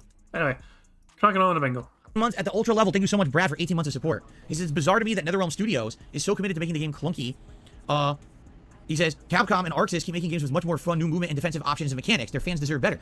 It's weird. Like, when I played Mortal Kombat 11, I said, wow, this feels totally different. It's like they changed the game to play like Street Fighter, and I got, you know, kind of more used to it. Now, I didn't play it as a competitive game. I didn't get into it, but I kind of acknowledged, wow, see, they realized how a little bit messed up. Their gameplay engine was and outdated, and they tried to improve it. And now they removed all those improvements. They're all gone. Oh, go back to being clunky again. Go back to being slow, like molasses. What were you thinking? People don't want a slow fucking fighting game. I don't know. Thank you, Monk, for re-upping your membership for 13 months. Is big ups, Phil. You're going to get Starfield early. We just talked about that, correct? We just talked about that. So we'll see. We'll see what happens. Lord Prince Albert has done a $5 super chat. He says, to really give us the full 15 years of DSP experience, give yourself a buzz cut and shave all your facial hair so you look like your first pick. No. Absolutely not. One of the important things about evolving in 15 years is that you acknowledge the past, you respect the past, you can comment and laugh about the past, but you don't go back to relive it. There's too many people on this planet, they just live stuck in the past, reminiscing of the past. Do I sit here? Really? Are we really going to fucking... Jesus fucking Christ. Really? The person at Fan can't... The person, he's literally fucking hyping up some sort of 15-year legacy and wants to fucking relive his fucking time on YouTube, not shit, and fucking think about the glory days of how he fucking used to get paid a lot more money doing YouTube stuff. And he's fucking saying that now? Holy fucking shit. I need to hear that one more time. No. Absolutely not. One of the important things about evolving in 15 years is that you acknowledge the past, you respect the past, you can comment and laugh about the past, but you don't go back to relive it. There's too many people on this planet, they just live stuck in the past, reminiscing of the past. Do I sit here constantly saying, oh, the romantic days when I was a top YouTuber and when I went to conventions and people showed up and applauded and wanted to see me? I don't care Yes. about any of that. I don't give two shits. I have a great time doing what I do today. I don't care about how I was bigger in the past and more prominent in the past. It doesn't matter, you know? So I acknowledge it, yes, but no, we're not going to sit here reminisce and try to basically become the past again. Absolutely not. Okay, Monk has done a £2 super chat. Thank you to Monk for the super chat. I appreciate that. And 2B is cute just did a super chat. And says, would you say that Street Fighter 6 is the Baldur's Gate of fighting games? Right now, it literally is. It has set the bar for what all of their fighting games must now live up to. And if we've got Mortal Kombat 1 coming out and it's inferior, and we've got Tekken 8 coming out and it's inferior, people have the right to call it out. People should be calling it out. It shouldn't be the whole FGC sugarcoats it because they want you to buy these games because they want to stream them and make money because they're getting paid sponsorships on them. It's bullshit. They should be outright calling it out and saying, wait a minute. Worse connections, less features, less characters, slow molasses gameplay. What is going on here? We want more. We want better. We had it with Street Fighter. We want it from you too, NetherRealm. Instead, oh, it's the best game ever. Look, the cameos are so fun. Look at this crazy fucking combo I figured out. Oh, it's the best game. Oh, by the way, shower me with money on my stream. Enough of this bullshit. I'm just tired of it. They literally did the same thing in Street Fighter 5. 7 fucking years. How do you not realize this yet? That this is what they do. I don't get it. How people for 7 years were fooled. Then all of a sudden, all their stories changed and they hate Street Fighter 5 now. Even though they told you they loved it for 7 years, but now you believe them on Mortal Kombat 1. Like, what on earth? Anyway, so thank you to 2B is cute for the super chat. What a name. There you go. All right. So now we get to the tip side of things. And like I said, there will be no more Game Checker tips, unless he decides to come by one day and do a random tip, but there will not be daily tips from Game Checker for Street Fighter anymore. So our first tip for the day is a $2 tip from Lady Charisma. This is, in all honesty, the only fighting game out now that can really hold a candle to Street Fighter 6 is Guilty Gear Strive. I know it's not your cup of tea, but the online for it is up there with Street Fighter 6. You know, again, I'll take your word for it, and I'm certainly not going to crap on it. I didn't play it. Guilty Gear franchise has just never really been my cup of tea. I even tried to play it in the 90s, or excuse me, in the early 2000s. A lot of my FGC friends were getting into Guilty Gear. So when we traveled to play Street Fighter, they would also enter Guilty Gear and play in those tournaments. And someone like Nerd Josh was fucking incredible at that game. Like, he was super duper good at Guilty Gear, and he was winning tournaments and stuff. So, you know, I will give credit where credit is due, and I'll be honest, when I used to go to EVO and watch tournaments, I really enjoyed watching Guilty Gear. I did. Like, I understood the gameplay elements. I just knew I didn't have the skill execution to do them. But I would watch these complex combos. Oh, that's why he's not fucking wanting to play the fucking game. Because it's too fucking complicated for his tiny little piggy mind. Is he basically fucking saying that Street Fighter is fucking too easy? And interrupts, and I was like, damn, this game has so much to it, and it was very fun to watch at a competitive level. But I'm just no good at it, and I never really liked it that much, so. You're no good at the fucking game, which is why I didn't fucking like it that much. You loved watching the fucking thing, you loved watching fucking people who knew how to fucking play the game well, but you were unable to fucking match those fucking accomplishments that other fucking people did, and so you didn't like the fucking game because you were shit. Okay. By the way, as you can see, we got a bunch of idiots here. Let me just get rid of them now. Some dumb troll accounts spamming the chat. Hey, Phil said troll. I was wondering if he was going to fucking say that. There we go. That's not a fucking bingo. We are 4 away from a full house, ladies and gentlemen. We are very close to a full house, and hopefully we can get it here, because we're still behind DSP by about 45 minutes. Yeah, so let's get rid of it. There we go. I assume he's fucking playing the game by now. Oh no, he's No, he's about to. Yeah, he's playing the game now. Right now, he's playing the game, but he's not long started a fucking game. Jesus Christ, man. Okay, did I get rid of these morons? Good. I received a $1 tip from an anonymous tipper saying, when did you first start to dislike the FGC? Has your disdain for them grown over the years? You know, when you say the FGC, it is a very generic term. And I should very much clarify that I never had an overall negative opinion of the FGC. It's various elements about the FGC, all right? So when I was part of the FGC, or fighting in community, it was grassroots. What that means is there was no financing from companies, there was no sponsorships, there was no Capcom backing, there was no tournament circuits, none of that existed. It very much was, if you like competitive fighting games, you're supporting them with your own effort, your own money. You're doing it yourself. You're on your own. No one else is going to What do you mean your own fucking money? You might have to like fucking 10 credit cards. support you. You have to do it of your own efforts, your own volition. And to some extent, that definitely is to be applauded. People who were tournament organizers and stuff back in the day, they literally all lost money. There was no one making big bucks on these events back in the day. It was very much for the love of the game and to keep Street Fighter alive, as opposed to, oh, the giant money of this, right? What's happened is when Street Fighter 4 came out and became giant business, became a mainstream game, and everyone was buying it, and now all of a sudden, gamepads, joysticks, peripheral, all these things became profitable. All these companies jumped on the sponsorship bandwagon. Now esports teams started to be created around fighting games, correct? And what ended up happening was, it went from the love of the game to this. And this is what happens with everything. Fuck off. You can just fuck the fuck off right now, Phil. The fact that people could fucking do what they fucking love. People fucking drop playing these fucking games and they fucking absolutely fucking, you know, they actually could fucking make a living from playing games they fucking love. That was what was fucking special about the fucking thing for these people. You know, esports have fucking grown and grown and grown over time. And it's really fucking grown into some sort of fucking, it's just mental. The fucking, over the fucking last 10 years or so, 10, 15 fucking years, esports has fucking grown and grown and more popular. And there's genuine fucking demand to see the fucking best players in the world play the most fucking popular games in the fucking world. That's just a simple truth of the fucking matter. I mean, the fact that you're able to fucking get sponsorships, not shit, and there's actual fucking genuine backing and there's genuine interest to fucking watch these, like, attend these live events and watch these live streams of the best players in the fucking world coming together to try and become the ultimate fucking champion of that fucking game. The cream of the crop, you know, not shit. It's fucking good to fucking see that shit. And it means that people that have a genuine fucking passion for the fucking game are at the fucking top of the fucking level. They're getting to fucking make a living doing what they fucking love, which is a very commendable fucking thing. But Phil was never fucking able to do that. So he thinks it's all about fucking money. But Phil, for fuck's sake though, just because you fucking love Street Fighter, you think you love Street Fighter more than anyone else, doesn't mean you fucking deserve anything for it. You're not fucking good at the fucking game, so you don't fucking deserve a penny for it, essentially. Let the fucking people that are good at the game and love the game more than you and put more time into the fucking game more than you, let them fucking pursue their fucking dreams of making a living playing the game they fucking love. Don't shit all over that, Phil. Don't just fucking shit all over fucking people's fucking dreams like that. Happens with sports, happens with any entertainment medium, and now it's happened with fighting games, is that you have a whole community based around this. If this doesn't happen, they don't prosper. So you're going to get a game that comes out and it's inferior, you're still going to have people saying it's great. Why?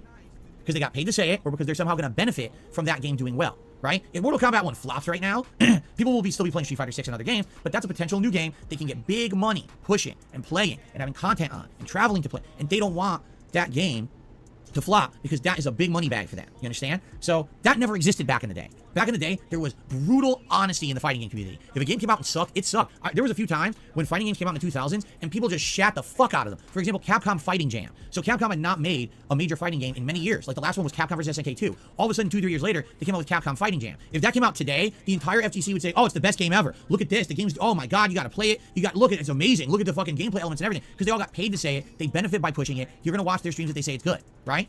Back then, you wanna know what happened? The entire fighting game community took a big steamy dino dump on it and said, this game sucks shit. It's the same graphics stolen from other fighting games. The gameplay elements are shitty and broken. It plays like crap. No one's gonna play this outside of one major tournament because there was a major tournament in Japan and there were regional qualifiers for it.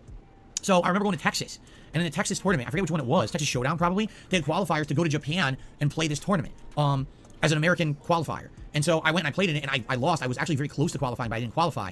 I think Justin did it, Justin Wong, and a few others. But that's what I mean, like back then, that was it. You know, that was one tournament for it. After that, everyone was like, that game doesn't exist. No one even acknowledges Capcom Fighting Jam anymore. They act like it never existed. Why? Because back then people were honest. Today, they'd fucking be playing it like crazy. Oh yeah, it's great. Come on, everyone, come to my stream and play Capcom Fighting Jam.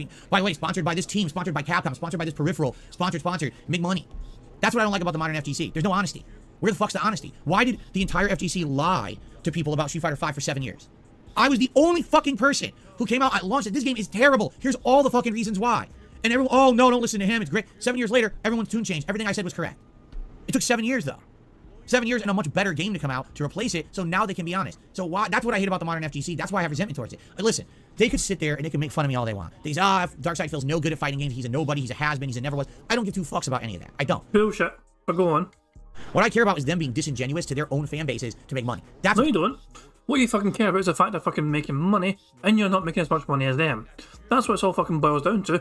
They are fucking successful, they're fucking playing video games, they're making money playing video games, they're streaming playing video games well, they're better than you playing fucking video games, and they're more successful. Not only are they more successful as a fucking fighting game player, they're sometimes more successful as a YouTuber.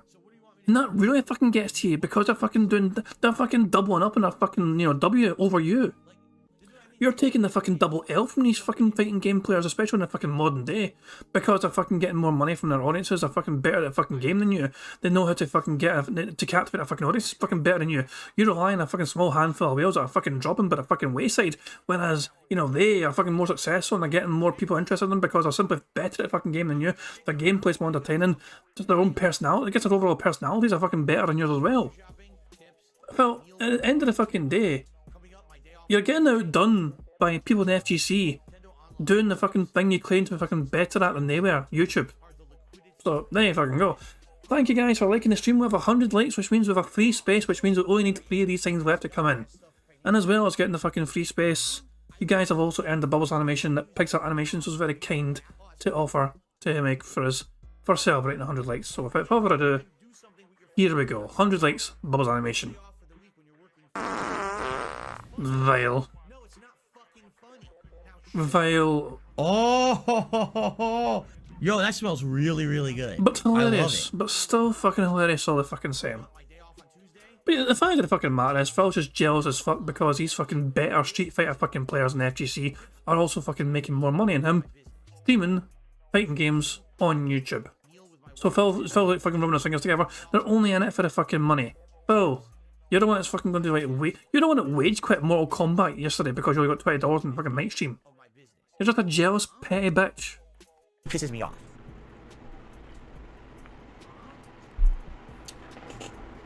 Okay. Anyway, and by the way, I was the same way back in the day. When I was part of the FGC in the 2000s, I was the guy who was outspoken. I was always the one who said what no one else would say. And even though a lot of people always disliked me in the community because of it, I was the one who would go out and say what needed to be said and be honest. And a lot of people don't like brutal honesty. They can't take it. Are you sure about that? Hold the fuck on. Hold the fuck on. First of all, otters. Because, why not? They're cute as fuck. They're so cute. But that is not why I'm saying hold on. But we just haven't seen otters for a fucking minute. Give us a second though.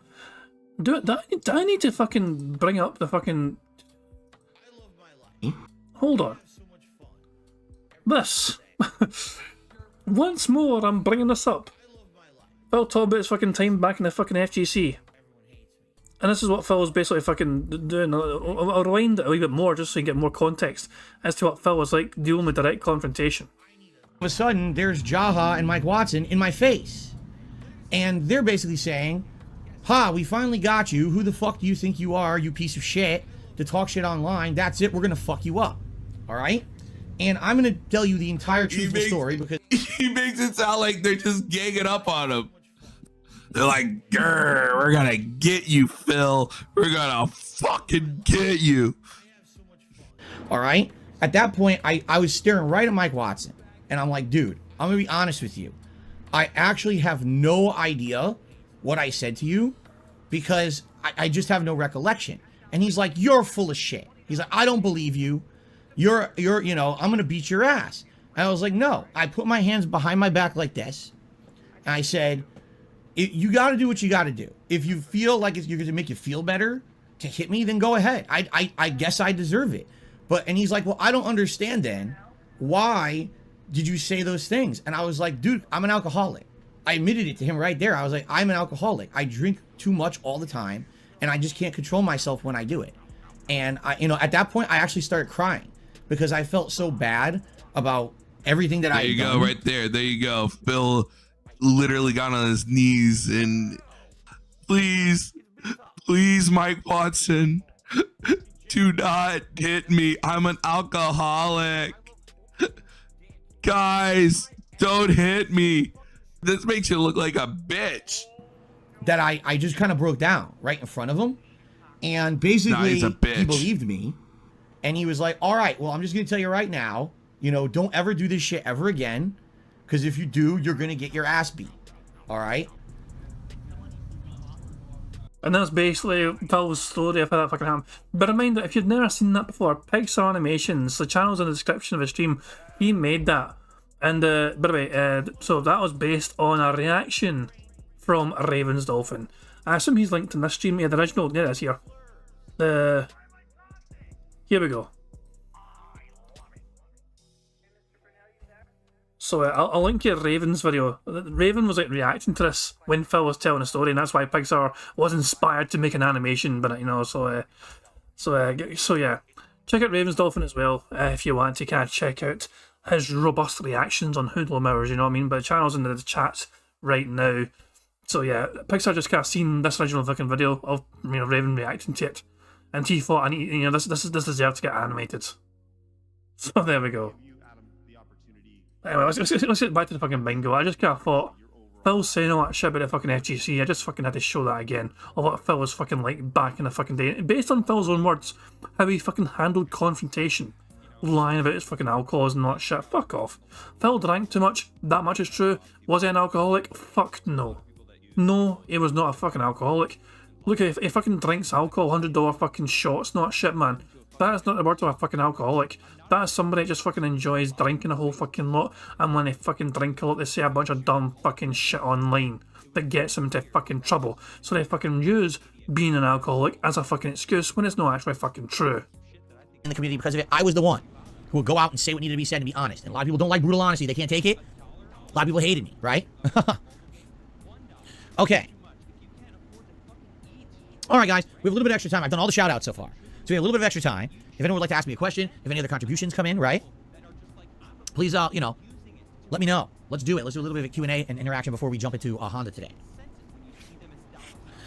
Now, it would be great today, guys, again, some support for today's Honda stream. I knew. He's looking swaying so goddamn much. He's on the fucking salty shores of the fucking seas, and he's fucking swaying left and right like crazy because of that game kicker being there to give his fucking regular $29.99 contribution. Fella's only sitting at $3 in tips, so immediately goes straight into a fucking begment. Now, it would be great today, guys, again, some support for today's Honda stream as I continue my efforts to get Honda ranked up. All right? I'm going to be honest with you guys. Today, I'm going to try to be a little bit more positive. Yeah, I am. Today, I'm going to try to be a little bit more positive. I feel like playing Street Fighter 6 recently, I've been too toxic. Been a little bit too salty. I'm going to try to be better today. I'm still going to be salty, but rather than get so over-the-top crazy, full of rage, upset, I'm just going to try to analyze what happened and why I lost in a factual manner, as opposed to me screaming and insulting. I'm going to actually try to be a little better today. I don't know if it's going to work. I'll be honest. You guys know how heated I get playing Street Fighter. But I'm going to try my best today to do a little better and to not be as salty and toxic today. All right? I'll do my best. And call me out if you think I'm being salty and toxic. All right? Alright, you're a fucking salty, toxic bitch, and you fucking need to fucking rein it in because you're a fucking cunt. Stop being such a fucking cunt. Can you manage to stop being a fucking cunt, Phil? Just rein it fucking. I know you're fucking being... it comes natural to you, Phil, to be a fucking cunt. But can you try and not be a fucking cunt? Thanks, Phil. Go right ahead. It's probably going to be the whole stream. Just warning you, all right? But anyway, it'd be great if you could support the stream today in some way, whether it's a like for engagement, a super chat or a super sticker, a membership or a gifted membership for the community to help out the community, or a tip. Today, I predict tips are going to be much lower than usual because we're not going to have the game tracker support. So anything today is greatly appreciated. Thank you in advance. Canadian Kirk, I don't know what you're talking about.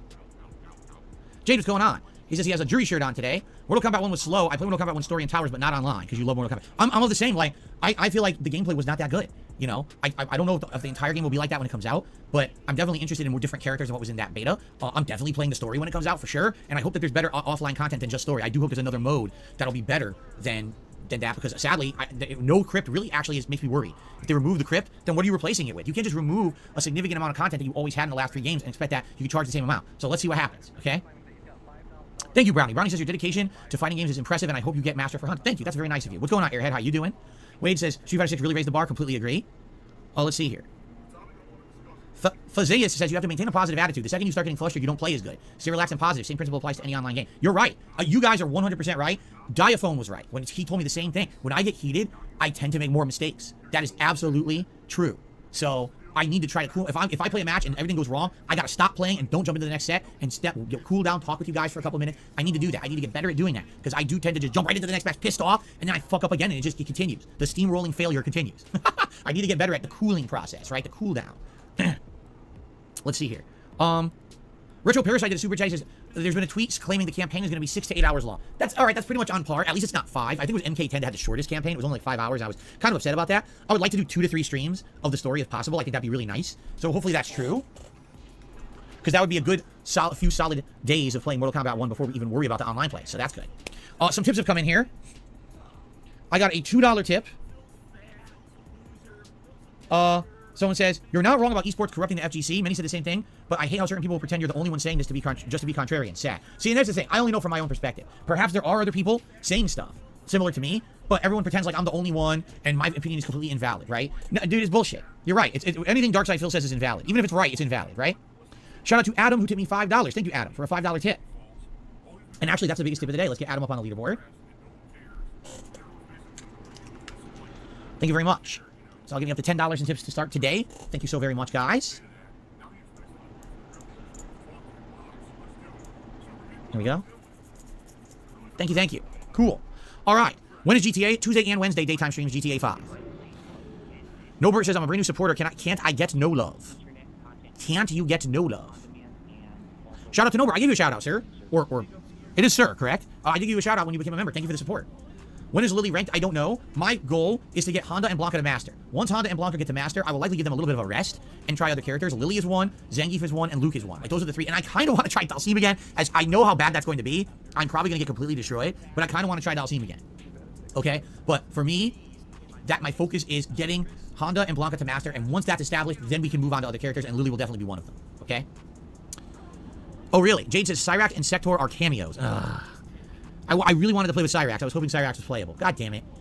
I miss the cyborgs. I really do. Like, Cyrax was my favorite in MK3, or Vanilla MK3, not Ultimate MK3. But Vanilla MK3, he was always my favorite. And he's never playable. I think he was playable in MK9. They never make him playable in any of these games, and now he's a cameo. That sucks. I'll have to see who else is in it that I want to play. What's going on, Shin Black? How are you today? Random Ron says, how is it Capcom's doing more for Street Fighter 6 than NetherRealm is for Mortal Kombat 1? Money, I remember when... money, yeah, yeah. Money, money. I was enjoying the beat. Money, money, yeah, yeah. Money, money. Thank you very much to Black Manager Super Chat. Says anything worth rewinding for. Phil began the podcast crying about MK1 and how it's apparently so much inferior compared to Street Fighter when he compared the 2 betas. He then fucking tried to claim that he's the only person that apparently is talking about being honest about the beta being bad, because the FGC are apparently all being paid to fucking promote MK1 and all that shit. And yeah, aside from that though, Phil just not really have much of a news day. Just bitched and whined and moaned about MK1 being bad, and now he's crying about how nobody's replaced Game Cooker as a top tipper yet, essentially. You know, so he's desperate. So you're not fucking missing much in my opinion, Black Mage. It's just Prophet came on as well to correct Phil about all the fucking things that he was saying wrong. So yeah, it's I mean, it's your call if you want to fucking rewind and hear Phil bitching, whine and moan about MK1 not doing great for him and Prophet turn him a new one. It's your call. What's going on, Shin Black? How are you today? Random Ron says, how is it Capcom's doing more for Street Fighter 6 than NetherRealm is for Mortal Kombat 1? I remember when it was the opposite. It seems to me with Capcom, right? They have focuses that change over time. So, for example, Capcom's focus in the 90s for a long time was fighting games. Then they gave up on that and they started focusing on Resident Evil and Devil May Cry, and then Mega Man, but then they dropped Mega Man, then they went on to other things, and they rotate between all their franchises, right? So now it seems like they're going back to a heavy fighting game focus with Street Fighter 6. Street Fighter 6 is doing well, and they're hoping it's going to grow even more, and if it does, they'll probably put more focus into fighting games. Maybe you'll see a few other spin-off fighters come out, right? We'll see. That's how they are, kind of. And with NetherRealm, all they do are fighting games. So, you know, I hate to say it, but I feel like this will be the first time in a decade that NetherRealm can't just do the status quo and expect to do as well as they always have. They have to go above and beyond because Street Fighter 6 did. You see? They didn't have to do that the entire time Street Fighter 5 was out. They didn't have to even really try that hard because Street Fighter 5 was so inferior. But now they have a superior game out there and they have to do their best to compete, and they really don't seem to be doing that. Xantar says, how do you keep pumping out this much content? Effort. There you go. Fuck off. Clay JT says, you ever fight with your custom character online? You should try again. No, we haven't. We've never even been into the online lobby. Remember? It's what do they call Battle Hub? I've never even stepped foot into Battle Hub. You know, I figured what we would do is we would go through World Tour, and by the end of World Tour, when I have all the abilities of all the Street Fighters, I would make a true hybrid build, and then I would go online and try, because I think there should be some broken stuff. Can you imagine You have the roll of Blanca roll, but 360 throw Zengi. So you could roll up to them, land, and do 360 throw immediately. And they can't do shit, right? They'd be trying to block and then get 360 thrown. That's broken. I think that'd be amazing. But we've only gotten, what, 10, 12 hours into World Tour, if that. We never beat World Tour. So we didn't unlock all the characters yet, so it's not even viable yet, you see? Ellipsian, like I already said, even though, yes, it would have made sense to play Grand Theft Auto today progress-wise, it would have upset people who are here for every stream of GTA and wouldn't be able to be here because I changed the schedule last minute. It's a narrative-based game. So I don't want to do that to people who wanted to... It was not a last-minute fucking change. Your schedule fucking changed at least 12 hours ago. ...see that playthrough. That's why we didn't do that today, all right? I hear what you're saying. Progress-wise, it would have made... Maybe 12 hours is fucking wrong. Oh, 12? Is 12 hours correct? Yeah. His stream has been fucking changed for at least 12 hours. I'm pretty certain 12 hours actually is quite accurate. Sense, but it doesn't make sense for the viewers who now have a schedule change would be upset they couldn't be here. As opposed to Street Fighter, I can play Street Fighter whenever, right? It's no big deal. It's all like a competition, you know. It's different. I already answered this question. I thought about growing a bigger beard. I hate having facial hair longer than just say like heavy stubble. For example, last week was an 8-day streaming week. By day 7, my beard was getting very thick, and my entire face was itching and bothering me a lot. It was really getting to me. And I was like, man, I really need to shave, and I couldn't wait. And when I finally shaved, it was a big relief. So, yeah, sadly, I think what it is because of my skin. I have very sensitive skin. No shit, Sherlock. You know, I have eczema on my hands. I have acne all over. It's gross. It's fucking gross. And when I have hair like that, it basically, all my skin bothers me and everything. You know what I mean? So, I don't think I could grow a full beard. It would bother me too much. But who knows? Maybe one day I'll try it, but for now, not very interested. Yes, I did play Alex the Kid. Didn't we play it on the Genesis Mini? I think we did. Savage 2 days, and I hope you find a stream to try the Lies of P demo. No reason to. It's Game Pass. I'm gonna try it when it comes out. Why not? It's on Game Pass. It's free. So I'll try it when it comes out, and if I like it, great. And if not, we won't continue. But there's no reason to play the demo because it's Game Pass. I didn't even know it was a Game Pass until recently. I was like, oh, well then screw the demo. Why waste time with that, right? Just give it a whole shot.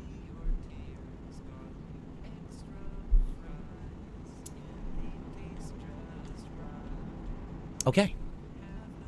Moisturize, are you crazy? The last thing I need to do is moisturize. My skin is greasy. I have greasy ass skin. My skin's so weird. I guarantee you he's going to fucking blame the Italian roots he has. Hands are dry with eczema, but then get a itchy rash. Okay? If I moisturize my hands, the rash gets worse. The only way to have my hands heal, I have to put an anti-inflammatory steroidal cream, and then it heals my hands.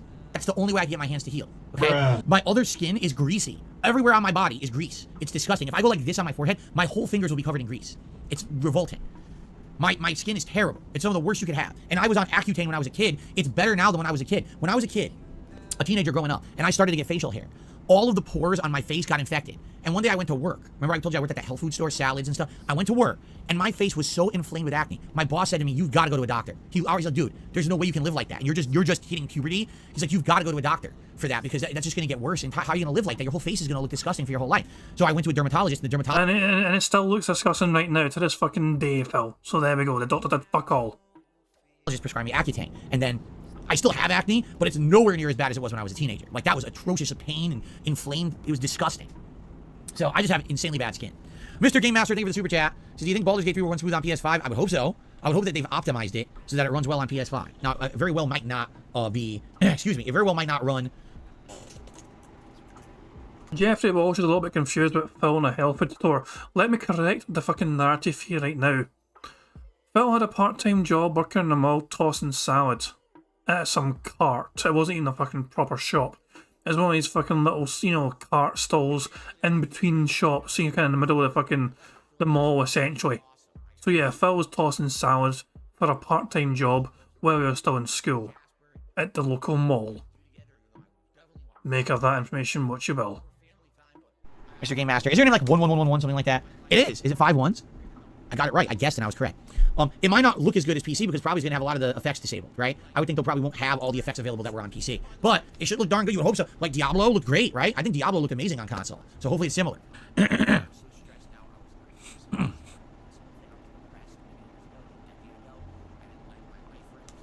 Do I still have my old Shredder statue? No. All that stuff is gone. Long gone. A lot of the stuff was sold within a couple of years that I lived here. A lot of that stuff was lost during the whole bankruptcy period. All that stuff is gone. I don't have any more of that stuff in the house. But what you see is what you get. When we cleaned out this closet last summer, that's what I have left. Like, that's the remnants of any collection or anything that I have. I held on to that stuff. I haven't sold any of it. So I still have a lot of all those classic games and things I still have. They're probably accumulating even more value. Those are there and they're going to stay there. Escanor says, why do you have to wait 7 days to shave? I don't. Well, hold on.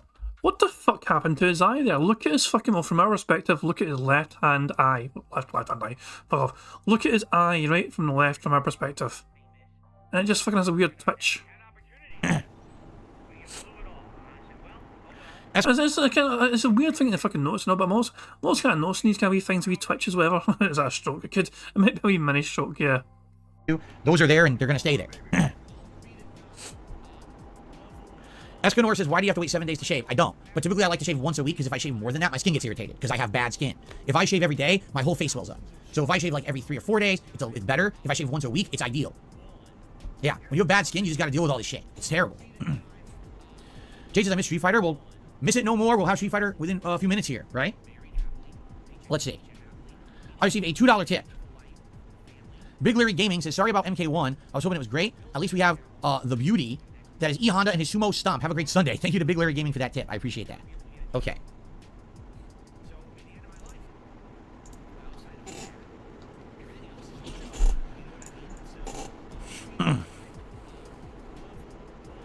What about older gaming consoles? You've seen them. You see what I have. I have a non-functional NES. I have a Genesis, Sega CD, and 32X, and that's it. That's all I've got over there. Do you have any The Machinima branded Xbox?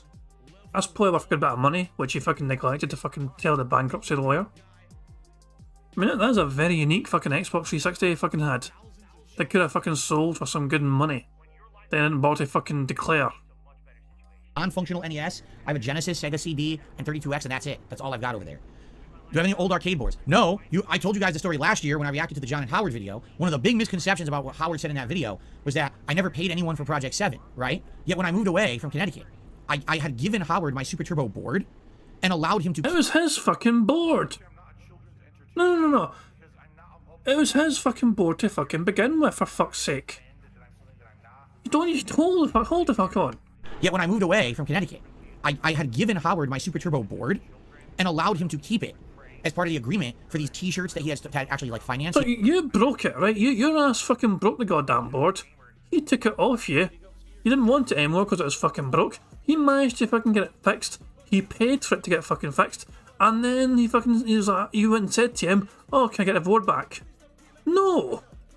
He paid money to get someone who knew what they're fucking doing to fix the board. You were done with it. You gave him a broken board, you fucking threw your hands up and said, that's it, fucking done. And then when he fucking got out there and fucking got it fucking repaired, using his own fucking money to fucking get it repaired, you wanted that shit back off him, for free. You cheap fucking dick. Howard was right, you're a fucking con artist, you're a fucking piece of shit. Paid anyone for Project 7, right? Yet when I moved away from Connecticut, I had given Howard my Super Turbo board. You fucking gave him a broken board, yes. And allowed him to keep it. Because he fucking managed to fucking fix it and you try to fucking take it off in the fucking first place. You're a fucking lying cunt. As part of the agreement for these t-shirts that he has to actually like finance, he had paid... That has nothing to do with t-shirts, Phil. This had nothing to do with the goddamn fucking t-shirts in the fucking first place. You gave him a fucking broken board, he managed to get it fucking fixed, it cost him fucking money to get it fixed, and you try to fucking take it back off him. The only one that fucking got paid was Ramble. And even then, I was basically Phil fucking paying to have a friend. Because he fucking lives so goddamn far away. The people doing all the fucking work to make fucking Project 7 look watchable, respect the fact, doing all the filming, doing all the fucking editing, doing all the special effects, didn't get paid shit. You're trying to fucking claim some sort of broken fucking board you fucking gave Howard with some sort of fucking payment? Fuck off. About $100 to finance some t-shirts to be made for Project 7 that we never sold. So he kept this game board, Super Turbo game board, that today is worth ridiculous amounts of money. He kept it, but he complains, oh, he never paid me for the shirt. You kept a game board that today's a collector's item that is worth like, you know, hundreds to thousands of dollars. And you gave it away to him because you broke it. You broke that shit, you gave it to fucking him because it didn't fucking work for you anymore. Then he paid fucking money out of his own fucking pocket to get it repaired. And then you're like, oh great, it works, give it back to me then. No, bitch. We complained about a couple t-shirts. Anyway, we're not gonna get into that again. But no, I did. The only fighting game boards I ever had was X-Men vs. Street Fighter and Super Street Fighter 2 Turbo. Those are the two that I own. And one of them, my friend Scott Hovannisian kept permanently. I just let him keep it. And the other one, the Super Turbo board, I gave to Howard, and he kept when I moved. Wait, you owned a fighting game board that someone else had, and you just let them keep it. What was the name of that friend that you had? He just said you let him keep it. Also, this fucking freeze frame right here. Hold the fuck on. Even before I continue fucking playing, this is too good not to fucking try and get a fucking image of a wee thumbnail thing of what the fuck is this? Let's see how this looks, huh? Let's see how this looks. Phil trying to fucking think of something, but it hurts his tiny wee brain. All fucking two brain cells competing with one another. Jesus fucking Christ. So, hang on, hold on. Let's see how this looks. Please. Hopefully this looks good. Toadsko says the Bruce Forsyth pose. There's a fucking reference only the British will get. And even then, the older British, I don't think Bruce Forsyth has been a fucking thing in like fucking many a time, long time. Hold on, there we go. There's a perfect crop out. There we fucking go.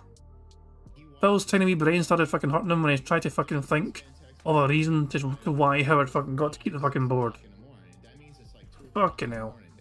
But who was this fucking person that Phil said got to keep the board? And one of them, my friend Scott Hovanesian kept permanently. I just let him. Scott. Scott who? Contemplative Phil. I'm going to slow this down because I want to fucking hear the name of this fucking person. Street Fighter and Super Street Fighter 2 Turbo. Those are the two that I owned. And one of them, my friend Scott Hovanesian kept permanently. I just. Scott Hovanesian. Scott Hovanesian. Is that like the name? Is it? Am I hearing that correctly? Is that what Phil's fucking saying? Scott Hovanesian. The two that I owned. And one of them, my friend Scott Hovanesian kept permanently. I just let him keep it. And the other one, the Super Turbo board, I gave to Howard. I think it's quite interesting to try and do we know is that fucking Phil doxing one of his fucking former friends? Who is this Scott Hovanesian, if that's his fucking actual name? Because I mean, if Phil's fucking trying to claim all these are fucking expensive, fucking you know, really fucking expensive in price, so it's not fucking worth a lot of money these days. But he gave a broken one to Howard, and he just randomly gave his fucking other one to the Scott person. So, if they're really fucking expensive, why does Scott get one, and why is there no fucking big deal made about that? Was that one also fucking broken? And Phil's like, yeah, guess what, Scott, you can have this. It might be worth $10 one day, Phil. It's broken. You can't play with it, but I don't need it anymore because it's fucking broke. Doomers, like he says, look up the Scott tribute. Oh, don't tell me it's a fucking one of the fucking guys that died. Not T, but someone else. Fuck me, man. He gave a broken board to someone that died. Oh, well, no, say went dead at a fucking time, but he gave it a fucking mean. Jesus Christ. Anyway, fuck it, never mind. It's an extract on the bingo. We're going to continue the bingo. And he kept when I moved. Oh, fuck, we need to go. Fuck, I'm still on normal speed. Nah, 1.5. 1.5 speed. Oh, let's see here. We're doing good, CJ.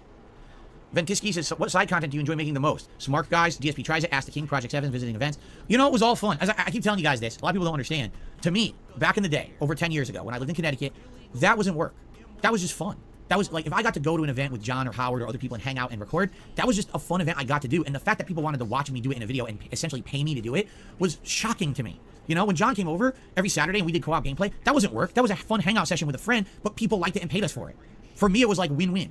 I get to hang out with my bud and make money. You know, it really blew me away. And that's what I mean. Any of that stuff that I did back in the day was just super. Ask the King. People want to ask me questions, actually hear my opinions on stuff, and then pay me for it. What the hell? It blew me again. Project 7, that was as much of supposed to be all of us working together to have fun and do something creative as actually making a show that's going to have views and make money. Oh, you're fucking ripping off video game now, you fucking dumbass. It wasn't really about that. I wasn't intending that Project 7 was going to blow up and get millions of views and make us thousands and thousands of dollars. It was just supposed to be something as fun that we did together and maybe. Who's us? Make us thousands and thousands of dollars? You just said you paid Howard with a fucking broken, you know, some game thing. You know, I respect the pack didn't get a fucking dollar from you. Rambo's the only one that got fucking paid, now it's basically fucking petrol money. Maybe it would be a way as a platform to jump off of. You know, that Respect the Pack guys wanted to do their own thing on YouTube, and maybe that could have been the way that they got their start. That's how I saw it. But apparently, I was the only one, because remember, everyone else who was involved in that stuff apparently was expecting to make big bucks, and was upset that I didn't pay them big bucks and stuff for it, which is ridiculous, because none of it made that much money. You know, it made okay money, but, you know, to me, that stuff was all equal. Well, you kept on filling your fucking little tiny, you know, Connecticut snort fort with all these dumbass fucking gaming statues. You fucking pulled up one time with a BMW sitting in your fucking garage. Fucking a rented fucking BMW. Phil's doing pretty well for himself. Meanwhile, Respect the Pact are fucking trying to fucking find where's the fucking, how are they going to fucking pay the next fucking bill, because DSP, big major YouTuber, isn't fucking paying them for all the fucking hard work they're putting, the hours and hours and hours of fucking work that goes into editing and fucking special effects and fucking filming and all that crap. And Phil rocks up to set one day in his fucking rented fucking BMW.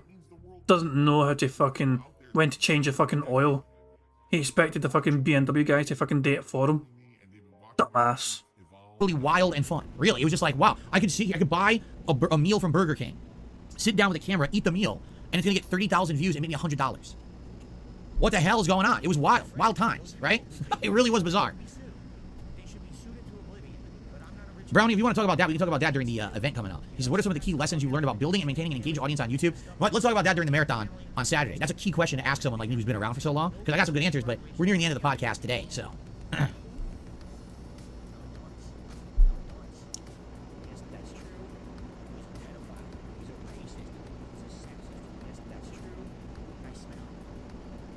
All right. Any final questions, guys? Or are we good for today? And during the show, and I'll probably use the restroom quick, and then we'll get ready, and we'll get back into Honda. I did watch some Honda videos last night. I watched like a 25-minute Honda set from a top Honda player. But really, honestly, the only two things, number one, the top Hondas always use Sumo Spirit and then do a combo into the hands. But it's not often. Every once in a while, we'll get a good combo into hands that's good. But it's not a giant difference from the gameplay I'm doing. The other thing is there's this interesting setup with the stomp in the corner on a grounded opponent where it tends to trade or lock them down, and then you have like a little option. I'm going to try that today. But outside of that, almost everything I'm doing with Honda is what top Hondas are doing. So it's not like there's much else that I can really mix up or anything. Do I have a signature cologne smell I like? You know, the one cologne that I absolutely loved and I never bought because it's way too expensive, it was called Jimmy Choo, but I think it was called Ice. It had this unique scent to it that was very fresh, and it did genuinely remind me of like ice, but it also had a citrus smell. So it was like citrus and ice together. And I remember years ago with Kat going to like stores and you smell the samples and smelling it, and I'm like, wow, that thing is like really significantly great. But the bottle is insane. It's like, you know, a bottle like 3 ounces, like $120. Like, what, you out of your fucking mind? I'll never spend money like that. That's wild. Like, you're gonna be an idiot. So I never had anything like that. I never had like an expensive cologne or anything like that. But that would be one that I would be interested in because I really like that one, but I don't remember what it was. I think it was Jimmy Choo Ice was what it was called or something like that. Do I get hive rashes? Yes. Sometimes I'll have a reaction to something and I'll get a breakout rash on my arm that will itch really bad, and then I have to basically not scratch it or touch it, and then it'll go away. Sometimes I pop an allergy pill, it'll go away faster. Brownie, I'll see you later. Now what does the sugar do in the sauce? Adds sweetness, adds contrast. If you don't, it's all gonna be tart. No, I'm not selling the mug behind me. And will I ever open a merch store? I have no idea. I have no clue. I will say this. The other day, I want to say it was like the middle of last week, I did reach out to one of the online retailers who does this kind of stuff, who makes merch, and I wrote them a story, explained who I am, explained my story, and sent them a request. I said, I'm curious, would your company be interested in, in doing this, knowing up front the online harassment that I get? And that was the middle of last week. It's now Sunday, and I haven't gotten a response. Well, no wonder. Imagine getting a fucking email like that. Some sort of fucking history lesson from some prospective fucking customer that tells you how much of a toxic piece of shit they are, you know what I mean? And the fucking flood of fucking vitriol that could come their fucking way should they fucking do business together. Yeah, I'd fucking ignore that email as well. I'd say, if fucking Phil writes back again saying I have not had a response, just say thanks, but no thanks. So, if I don't hear from them in the next week, I assume the answer is no, and they just don't want to respond. I told you, these online companies, they just don't want to deal with any kind of bullying or negativity or anything. They want nothing to do with it. So the moment that they see that you're a victim of it, they fucking cut you off. It's stupid. Like, oh, we can't deal with that. Way to fucking call this fucking company are trying to do business with stupid Phil. That's very fucking, enlightening for him to fucking... Imagine if fucking Phil sitting in this big fucking sob story, and so they kind of fucking think, okay, let's check out the guy ourselves, okay? Let's go to his fucking streams and see what he fucking says on a regular fucking basis and see what he's fucking like. And you fucking see him banning fucking people like Lavinia just for daring to fucking, tell Phil about the fucking mini computer not shit, and you see the fucking way fucking reacts to his fucking chat for daring to fucking... they said something I didn't agree with. Ban, get out here, idiot.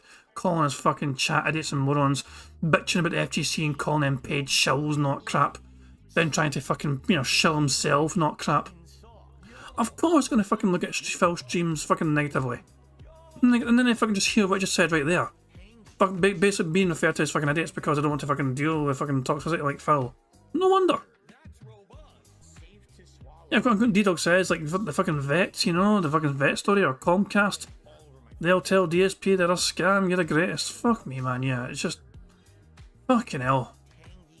I'd love to fucking imagine what company Phil fucking contacted to see what email that was like. I'd love to fucking see that email. That'd be a great email to fucking read. So we'll see. I did throw out a feeler to a company, but I've heard nothing, so... Oh, yeah? How did you fucking find the company, Phil? Did you just fucking search something like cheap online merch store and you fucking looked for the cheapest one or something and you sent an email that way? Mr. Game Master says Sega is hopefully going to reveal the release date for Sonic Superstars Tuesday. That's good. I hope it does have a good release date. Everyone's rumored it's going to be sometime in October. The game looks great. No Sleep Real Vibes, I don't know. He says, are you going to buy new games for Xbox or PlayStation? I don't know. If it's cross-platform, honestly, the games seem to be performing similarly on each console, unless there's a reason to go one way or the other. You know, I don't think there's really a determining factor. We'll see. Okay. All right, guys, I think it's time to end the show. Thanks for chilling. I appreciate that. Thanks. Chilling, Phil said chilling. We have another bingo, and we only need 2 more. Only 2 more is required for us to get a full house, because with our free space, thanks to you guys liking the stream, there's still time left. Even though Phil's about to end the podcast, we end bingo and Phil starts recording for gameplay for YouTube. So there's still hope, there's still time. Don't give up. Thanks to anyone who contributed. I appreciate that. And let's see how we do with Honda today. Hoping for great progress. We're gonna hopefully get up a couple ranks here. Do well with Honda. We'll see. Thanks for chilling. Thanks for everything. And I hope that you enjoyed my full opinions on Mortal Kombat 1's beta. I do hope the game is good at release, even if it's just single-player content, but I guess we'll see. But you know me, I give it to you like it is. I give it to you the honest stuff. All right? I have no reason to be kissing something's butt or sugarcoating it. You'll always get the truth from me. So thanks for watching the show. See you all tomorrow. Okay. All right, guys. It's definitely time for a break. I got to use the bathroom. So let me just set up the camera. And then I am just going to run a few quick ads while I go use the bathroom. And then we will jump into Honda for 3 hours. All right? And again, thank you to those who support the stream today. We're not going to have any more ongoing support from Game Tracker, so it would be great to get support. Stop bringing it up, Phil. Phil, stop fucking even mentioning his fucking name, for fuck's sake. Stop dropping a massive fucking hints. You're looking for some sort of fucking game kicker replacement.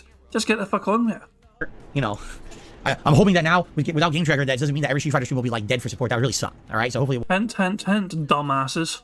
won't be the case. But let's take a quick break. I'll be back in a few, guys, and then we'll start.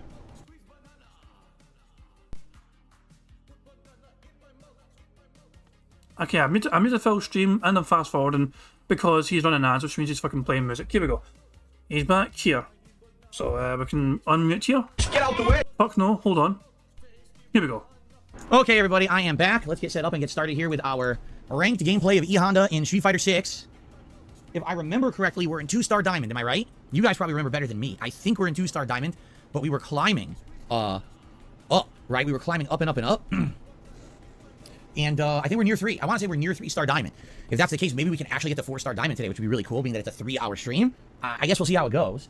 You know, it is going to get harder the further in that we get here, right? It is. It's going to be more challenging. So, you know, see how we make progress here today. I hope he gets his fucking arse handed to him, I don't know. But he probably won't. He'll probably do well.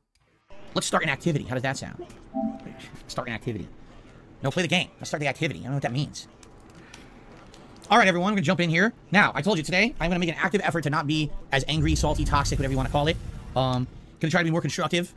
And if I start getting really heated, you guys see that, please call me out on it, because I should take a break if I get really heated, so I don't continue to play and lose, right? There you go. See how it goes today. I'm doing my best. So, guys, please remember all the ways you can support today's stream. Liking it. If we had 100 likes, I'll do a silly bubble blow for you, and the engagement helps. Leaving, you know, chat comments and interacting with me in between the matches. Lucky Day Sparking Cabinets. I definitely don't care about that. Super chats, super stickers, which I'll shout out between matches, memberships, and gifted memberships. Usually when I play Street Fighter 6, we have quite a lot of people who join us, so it would be great to get some gifted memberships today if possible. For the community, or of course tips. Right now we're at $12 in tips. No Game Tracker on the streams anymore, so it'd be great. Again, oh my god. Stop talking about Game Tracker. You're the one that fucking complained and bitched and whined about other people making a big fucking deal about Game Tracker not being there. You have name dropped him like fucking 6 or 7 times so far. If we get some tips to at least get us up to the $50 goal, that'd be great. What color do I want to use today? Let's use a different color. Let's use this one. Yeah, let's use this one. I like this one. I'll try it. Cool. It's going to be ranked on. All right, here we go. Alrighty, everyone, here we go. He is now recording for gameplay for YouTube, which means that it's going to bring an end to the bingo, sadly. We had 1 free space. We can tick off something. We'll tick off this. That'll give us a double bingo. We'll tick that off. We're 2 away from a full house. Now, I'm not going to end things straight away because I like to see Phil struggle and fuck up essentially in this fucking game. So let's see how he does with his fucking first match, shall we? Big ranked session with E-Honda here in Chief. That completely. He's playing Kimberly, okay.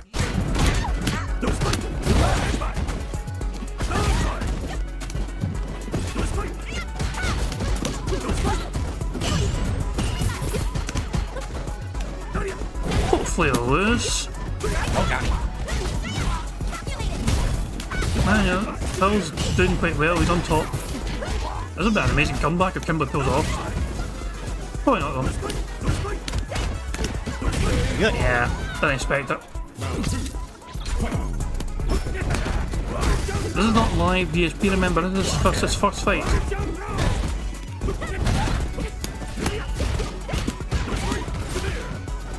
And looks like a strong start for him. Nah, Phil's got this. There's no way he blows it through it, yeah. Dropped her moves there. Could not get her combo. She had that more opportunities, but kind of loved it, I think. We'll see how this one, the Kimberly does in this round. Sometimes Phil, you know, they fucking learn how Phil plays, and that's it, but nah, this person is fucking terrible. Jesus Christ, man. Yeah! Alright. Hold the fuck on, hold the fuck on. How about we go to live DSP and see how he's doing?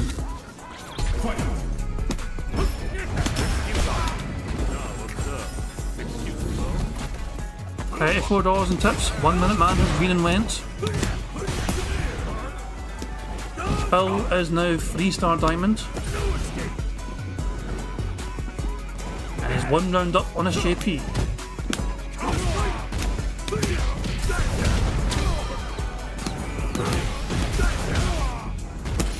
That is not what I did. I did not do that. I tried Drive Rush, and I somehow got Drive Impact. Completely screwed me over.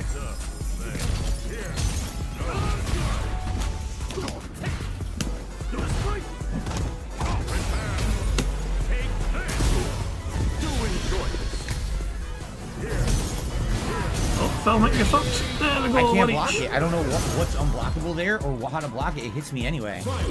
Come on, JP. Let us fucking end on some Phil's sodium. Of course, he's gonna get it. Nice reversal. He can spam moves and still get Drive Impact canceled.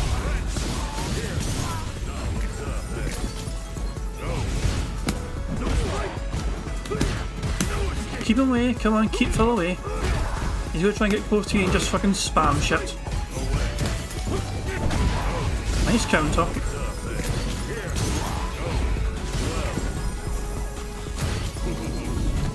Nice. This could be bad news for DSP.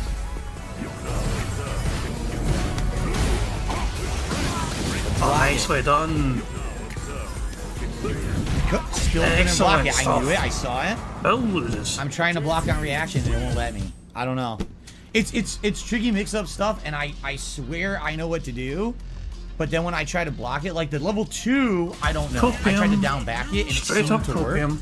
But outside of that, like those teleports are easy to block on reaction, but Right. won't let me block them. I'm I did gonna my keep best watching to try to until block. Phil loses. You know? This is live DSP. I'm just gonna keep watching until Phil loses. No, sorry, wins. Until Phil wins. We'll see how good or bad this DJ is. 3-star diamond DJ. Probably hasn't really done much, but there we go. Okay. Nice.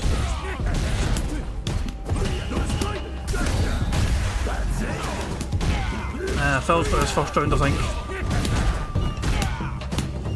Yeah, Phil's got the first round.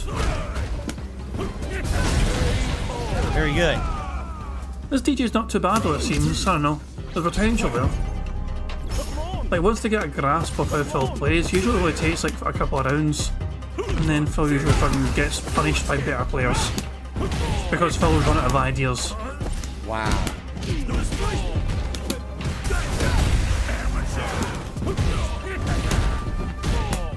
Bump it up. Bump it up. Win. Dude, that meaty overhead is really good. I'm starting to use it in the corner now. It's working. It locks them down. They don't know what to do.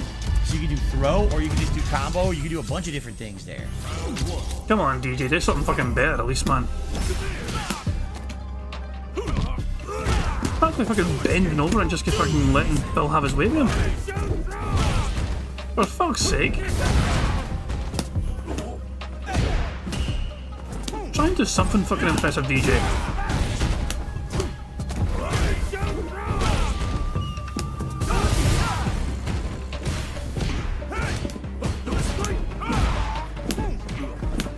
I can't get headbutt. That's twice in a row would have been perfect anti-air headbutt. It wouldn't come out. This would be a decent comeback if fucking DJ manages it, but I don't think so. Well, maybe.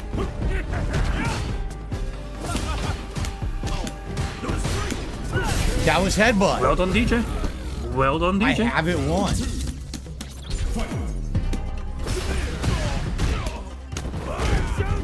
Oh, he's gonna fucking throw you every fucking time. You know it's gonna come, for fuck's sake.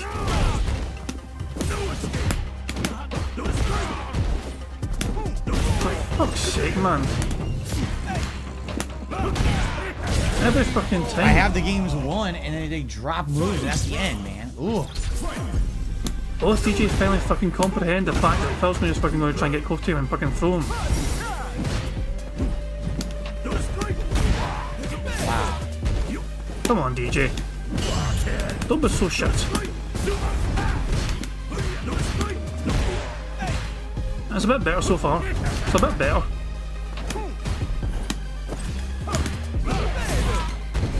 Phil's in trouble here.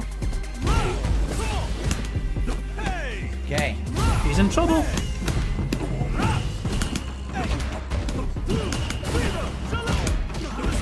Phil's getting back. Oh, nice. End it. There we go. There's nothing I GG can actually do. fucking won. It's one each. Because the throw interrupts headbutt, so I have to try to stay at the Is range. this DG getting and not get better, in there or- ticking you like that. It's the same thing the other. Is that DJ getting better, or is it just Phil being shit because his moves aren't coming out? You know, it is one each in fucking, you know, sets. This is a deciding fucking final set, okay? But I'm just not sure if this DJ's actually still got the hang of Phil yet. DJ did. I don't know what to do.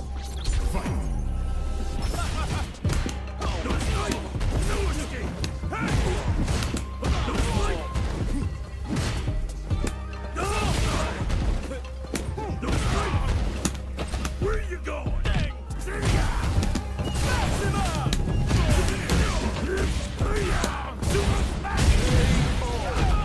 You see what I mean? Round 2. Fight.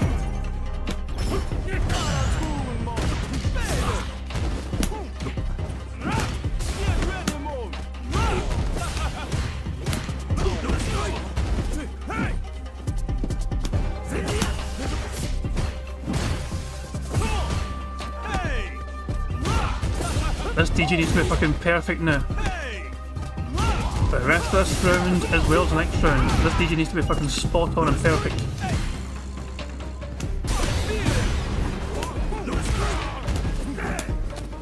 Get a move.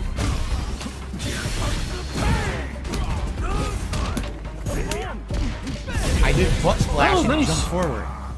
Again, it's execution. The execution is killing All me. rides on this. Come on, DJ.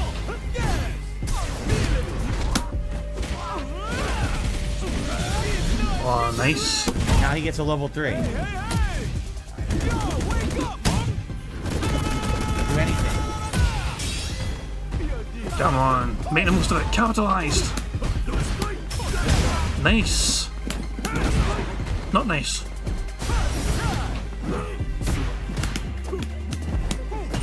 Nice. Get my moves. Phil's fucking up. Flying headbutts maybe from Phil.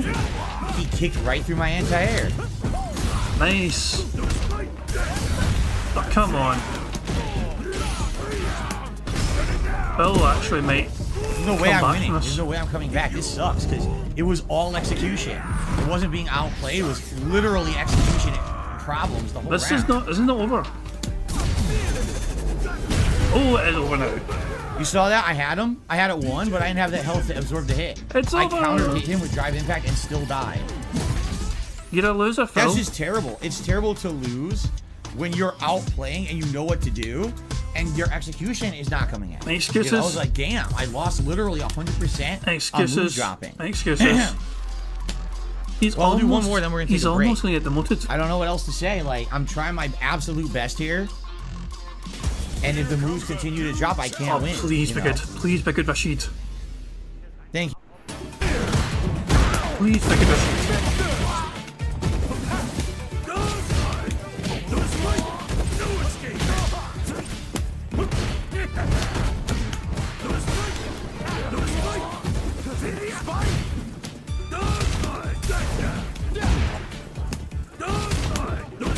Ah, he's in trouble. Phil's got us, I think.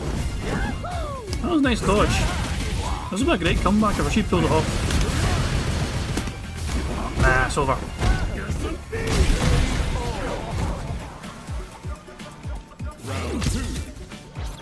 Come on, Rashid.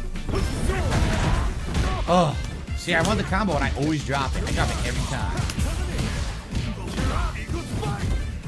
No, drop move.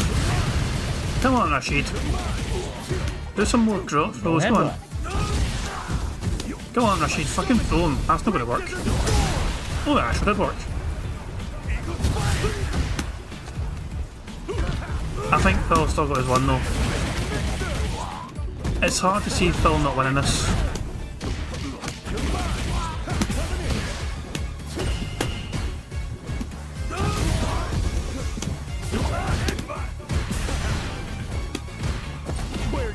Hey, Phil's fucking done a throw!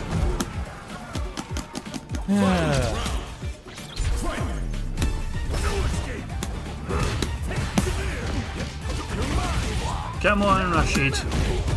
Demote Phil. Railgate Phil.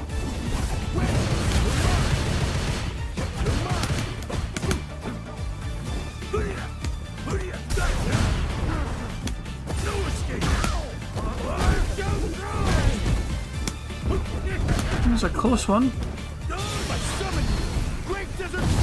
Oh, Phil got caught. Phil got caught. It's a close game though. Very close battle. I still think Phil's got this. Yeah, this is it here. This is it. It's over now. No move. Oh my, Phil fucked up. Phil's probably still got this. First set. Yeah, it's over. Again, almost had him in the corner. No move. Doesn't come out. It's like, oh my god. I don't know. This Rashid doesn't do enough to impress me so far. That's Very a well timed though. That's very well timed. But he didn't capitalise on it though. He didn't make the most of it. Yes, I'm saying this Rashid. I'm not too impressed with him. I did the wrong move. My fault. I want to drive rush. Phil's got this, yeah. Which means this will probably be the last match we see before we end the fucking stream. All Phil has to do is win one more round. Rashid has to fucking win pretty much everything. Nah, that Rashid is not doing enough to impress me whatsoever. It's a shame. But that was the exact same time. Who wins? Rashid. We got a little combo going, but it wasn't much, and Phil capitalises.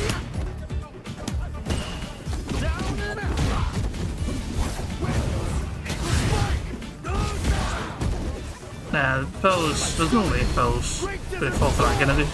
He did. Well, that's nice. That was quite nice. Ooh. Ruined by Phil's burp. This is really good defence though from Rashid, and then he can't defend. But I wonder if Phil's going to spam flying headbutt. Oh, would you look at that? He spammed flying headbutt. Got him. I'm probably going to end the fucking bingo there. That's Phil 1-2-0, so fuck that. Phil is not getting as much support from this fucking game as he fucking usually does because game cricket away. And Julie reminded his audience about fucking 7 or 8 times so far. We have several good fucking thumbnail candidates tomorrow for fuck's sake, man. This one here. Well, this is what happens to Phil whenever he tries to fucking think. I'm going to end how I always end, with otters. They're so fucking cute. There used to be fucking 4 of them. I don't know why there's not 4 of them anymore. I imagine 2 of them got taken away because they're trying to get these 2 to breed or something. Maybe have no 4 that would fucking cause problems, so they just fucking kept these 2 just to make sure that the breeding was success. Who knows? But yeah, I'm going to end things there, guys. Thank you very much for tuning in. Hope you all enjoyed the bingo. I'm going to end how I always end by playing the Tories PIG contributions made by the excellently talented Pixar Animations. So, back tomorrow for some more bingo antics. Saturday we couldn't get a full house today, but as always tomorrow. But until then, guys, enjoy the rest of your weekend. And yeah, catch you all later. Until then, peace out. On September 14th, a pre-authorized payment of $16.51 from PayPal.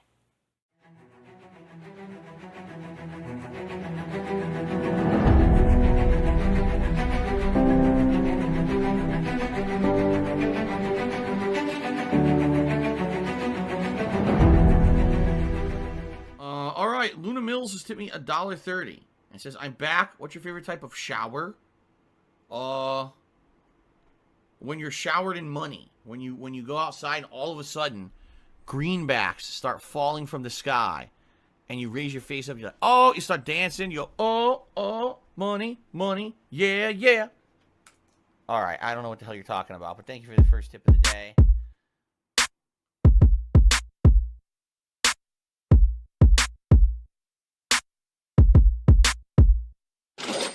Money, money, yeah, yeah. Money, money, oh, money, money, yeah, yeah. Money, money, money, money, yeah, yeah. Money, money, oh, money, money, yeah, yeah. These contributions are mandatory. Money, money, yeah, yeah. Money, money, oh, money, money, yeah, yeah. Money, money, money, money, yeah, yeah.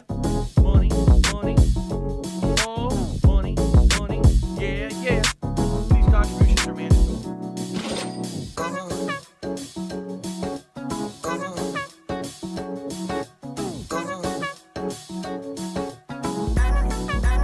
Show me the money.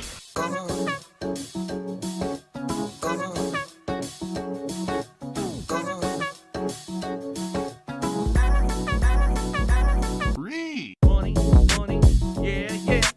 Money, money, oh, money, money, yeah, yeah. Money, money, money, money, yeah, yeah. Money, money, oh, money, money, yeah, yeah. These contributions are mandatory. And it's gone, just gone like that, in an instant.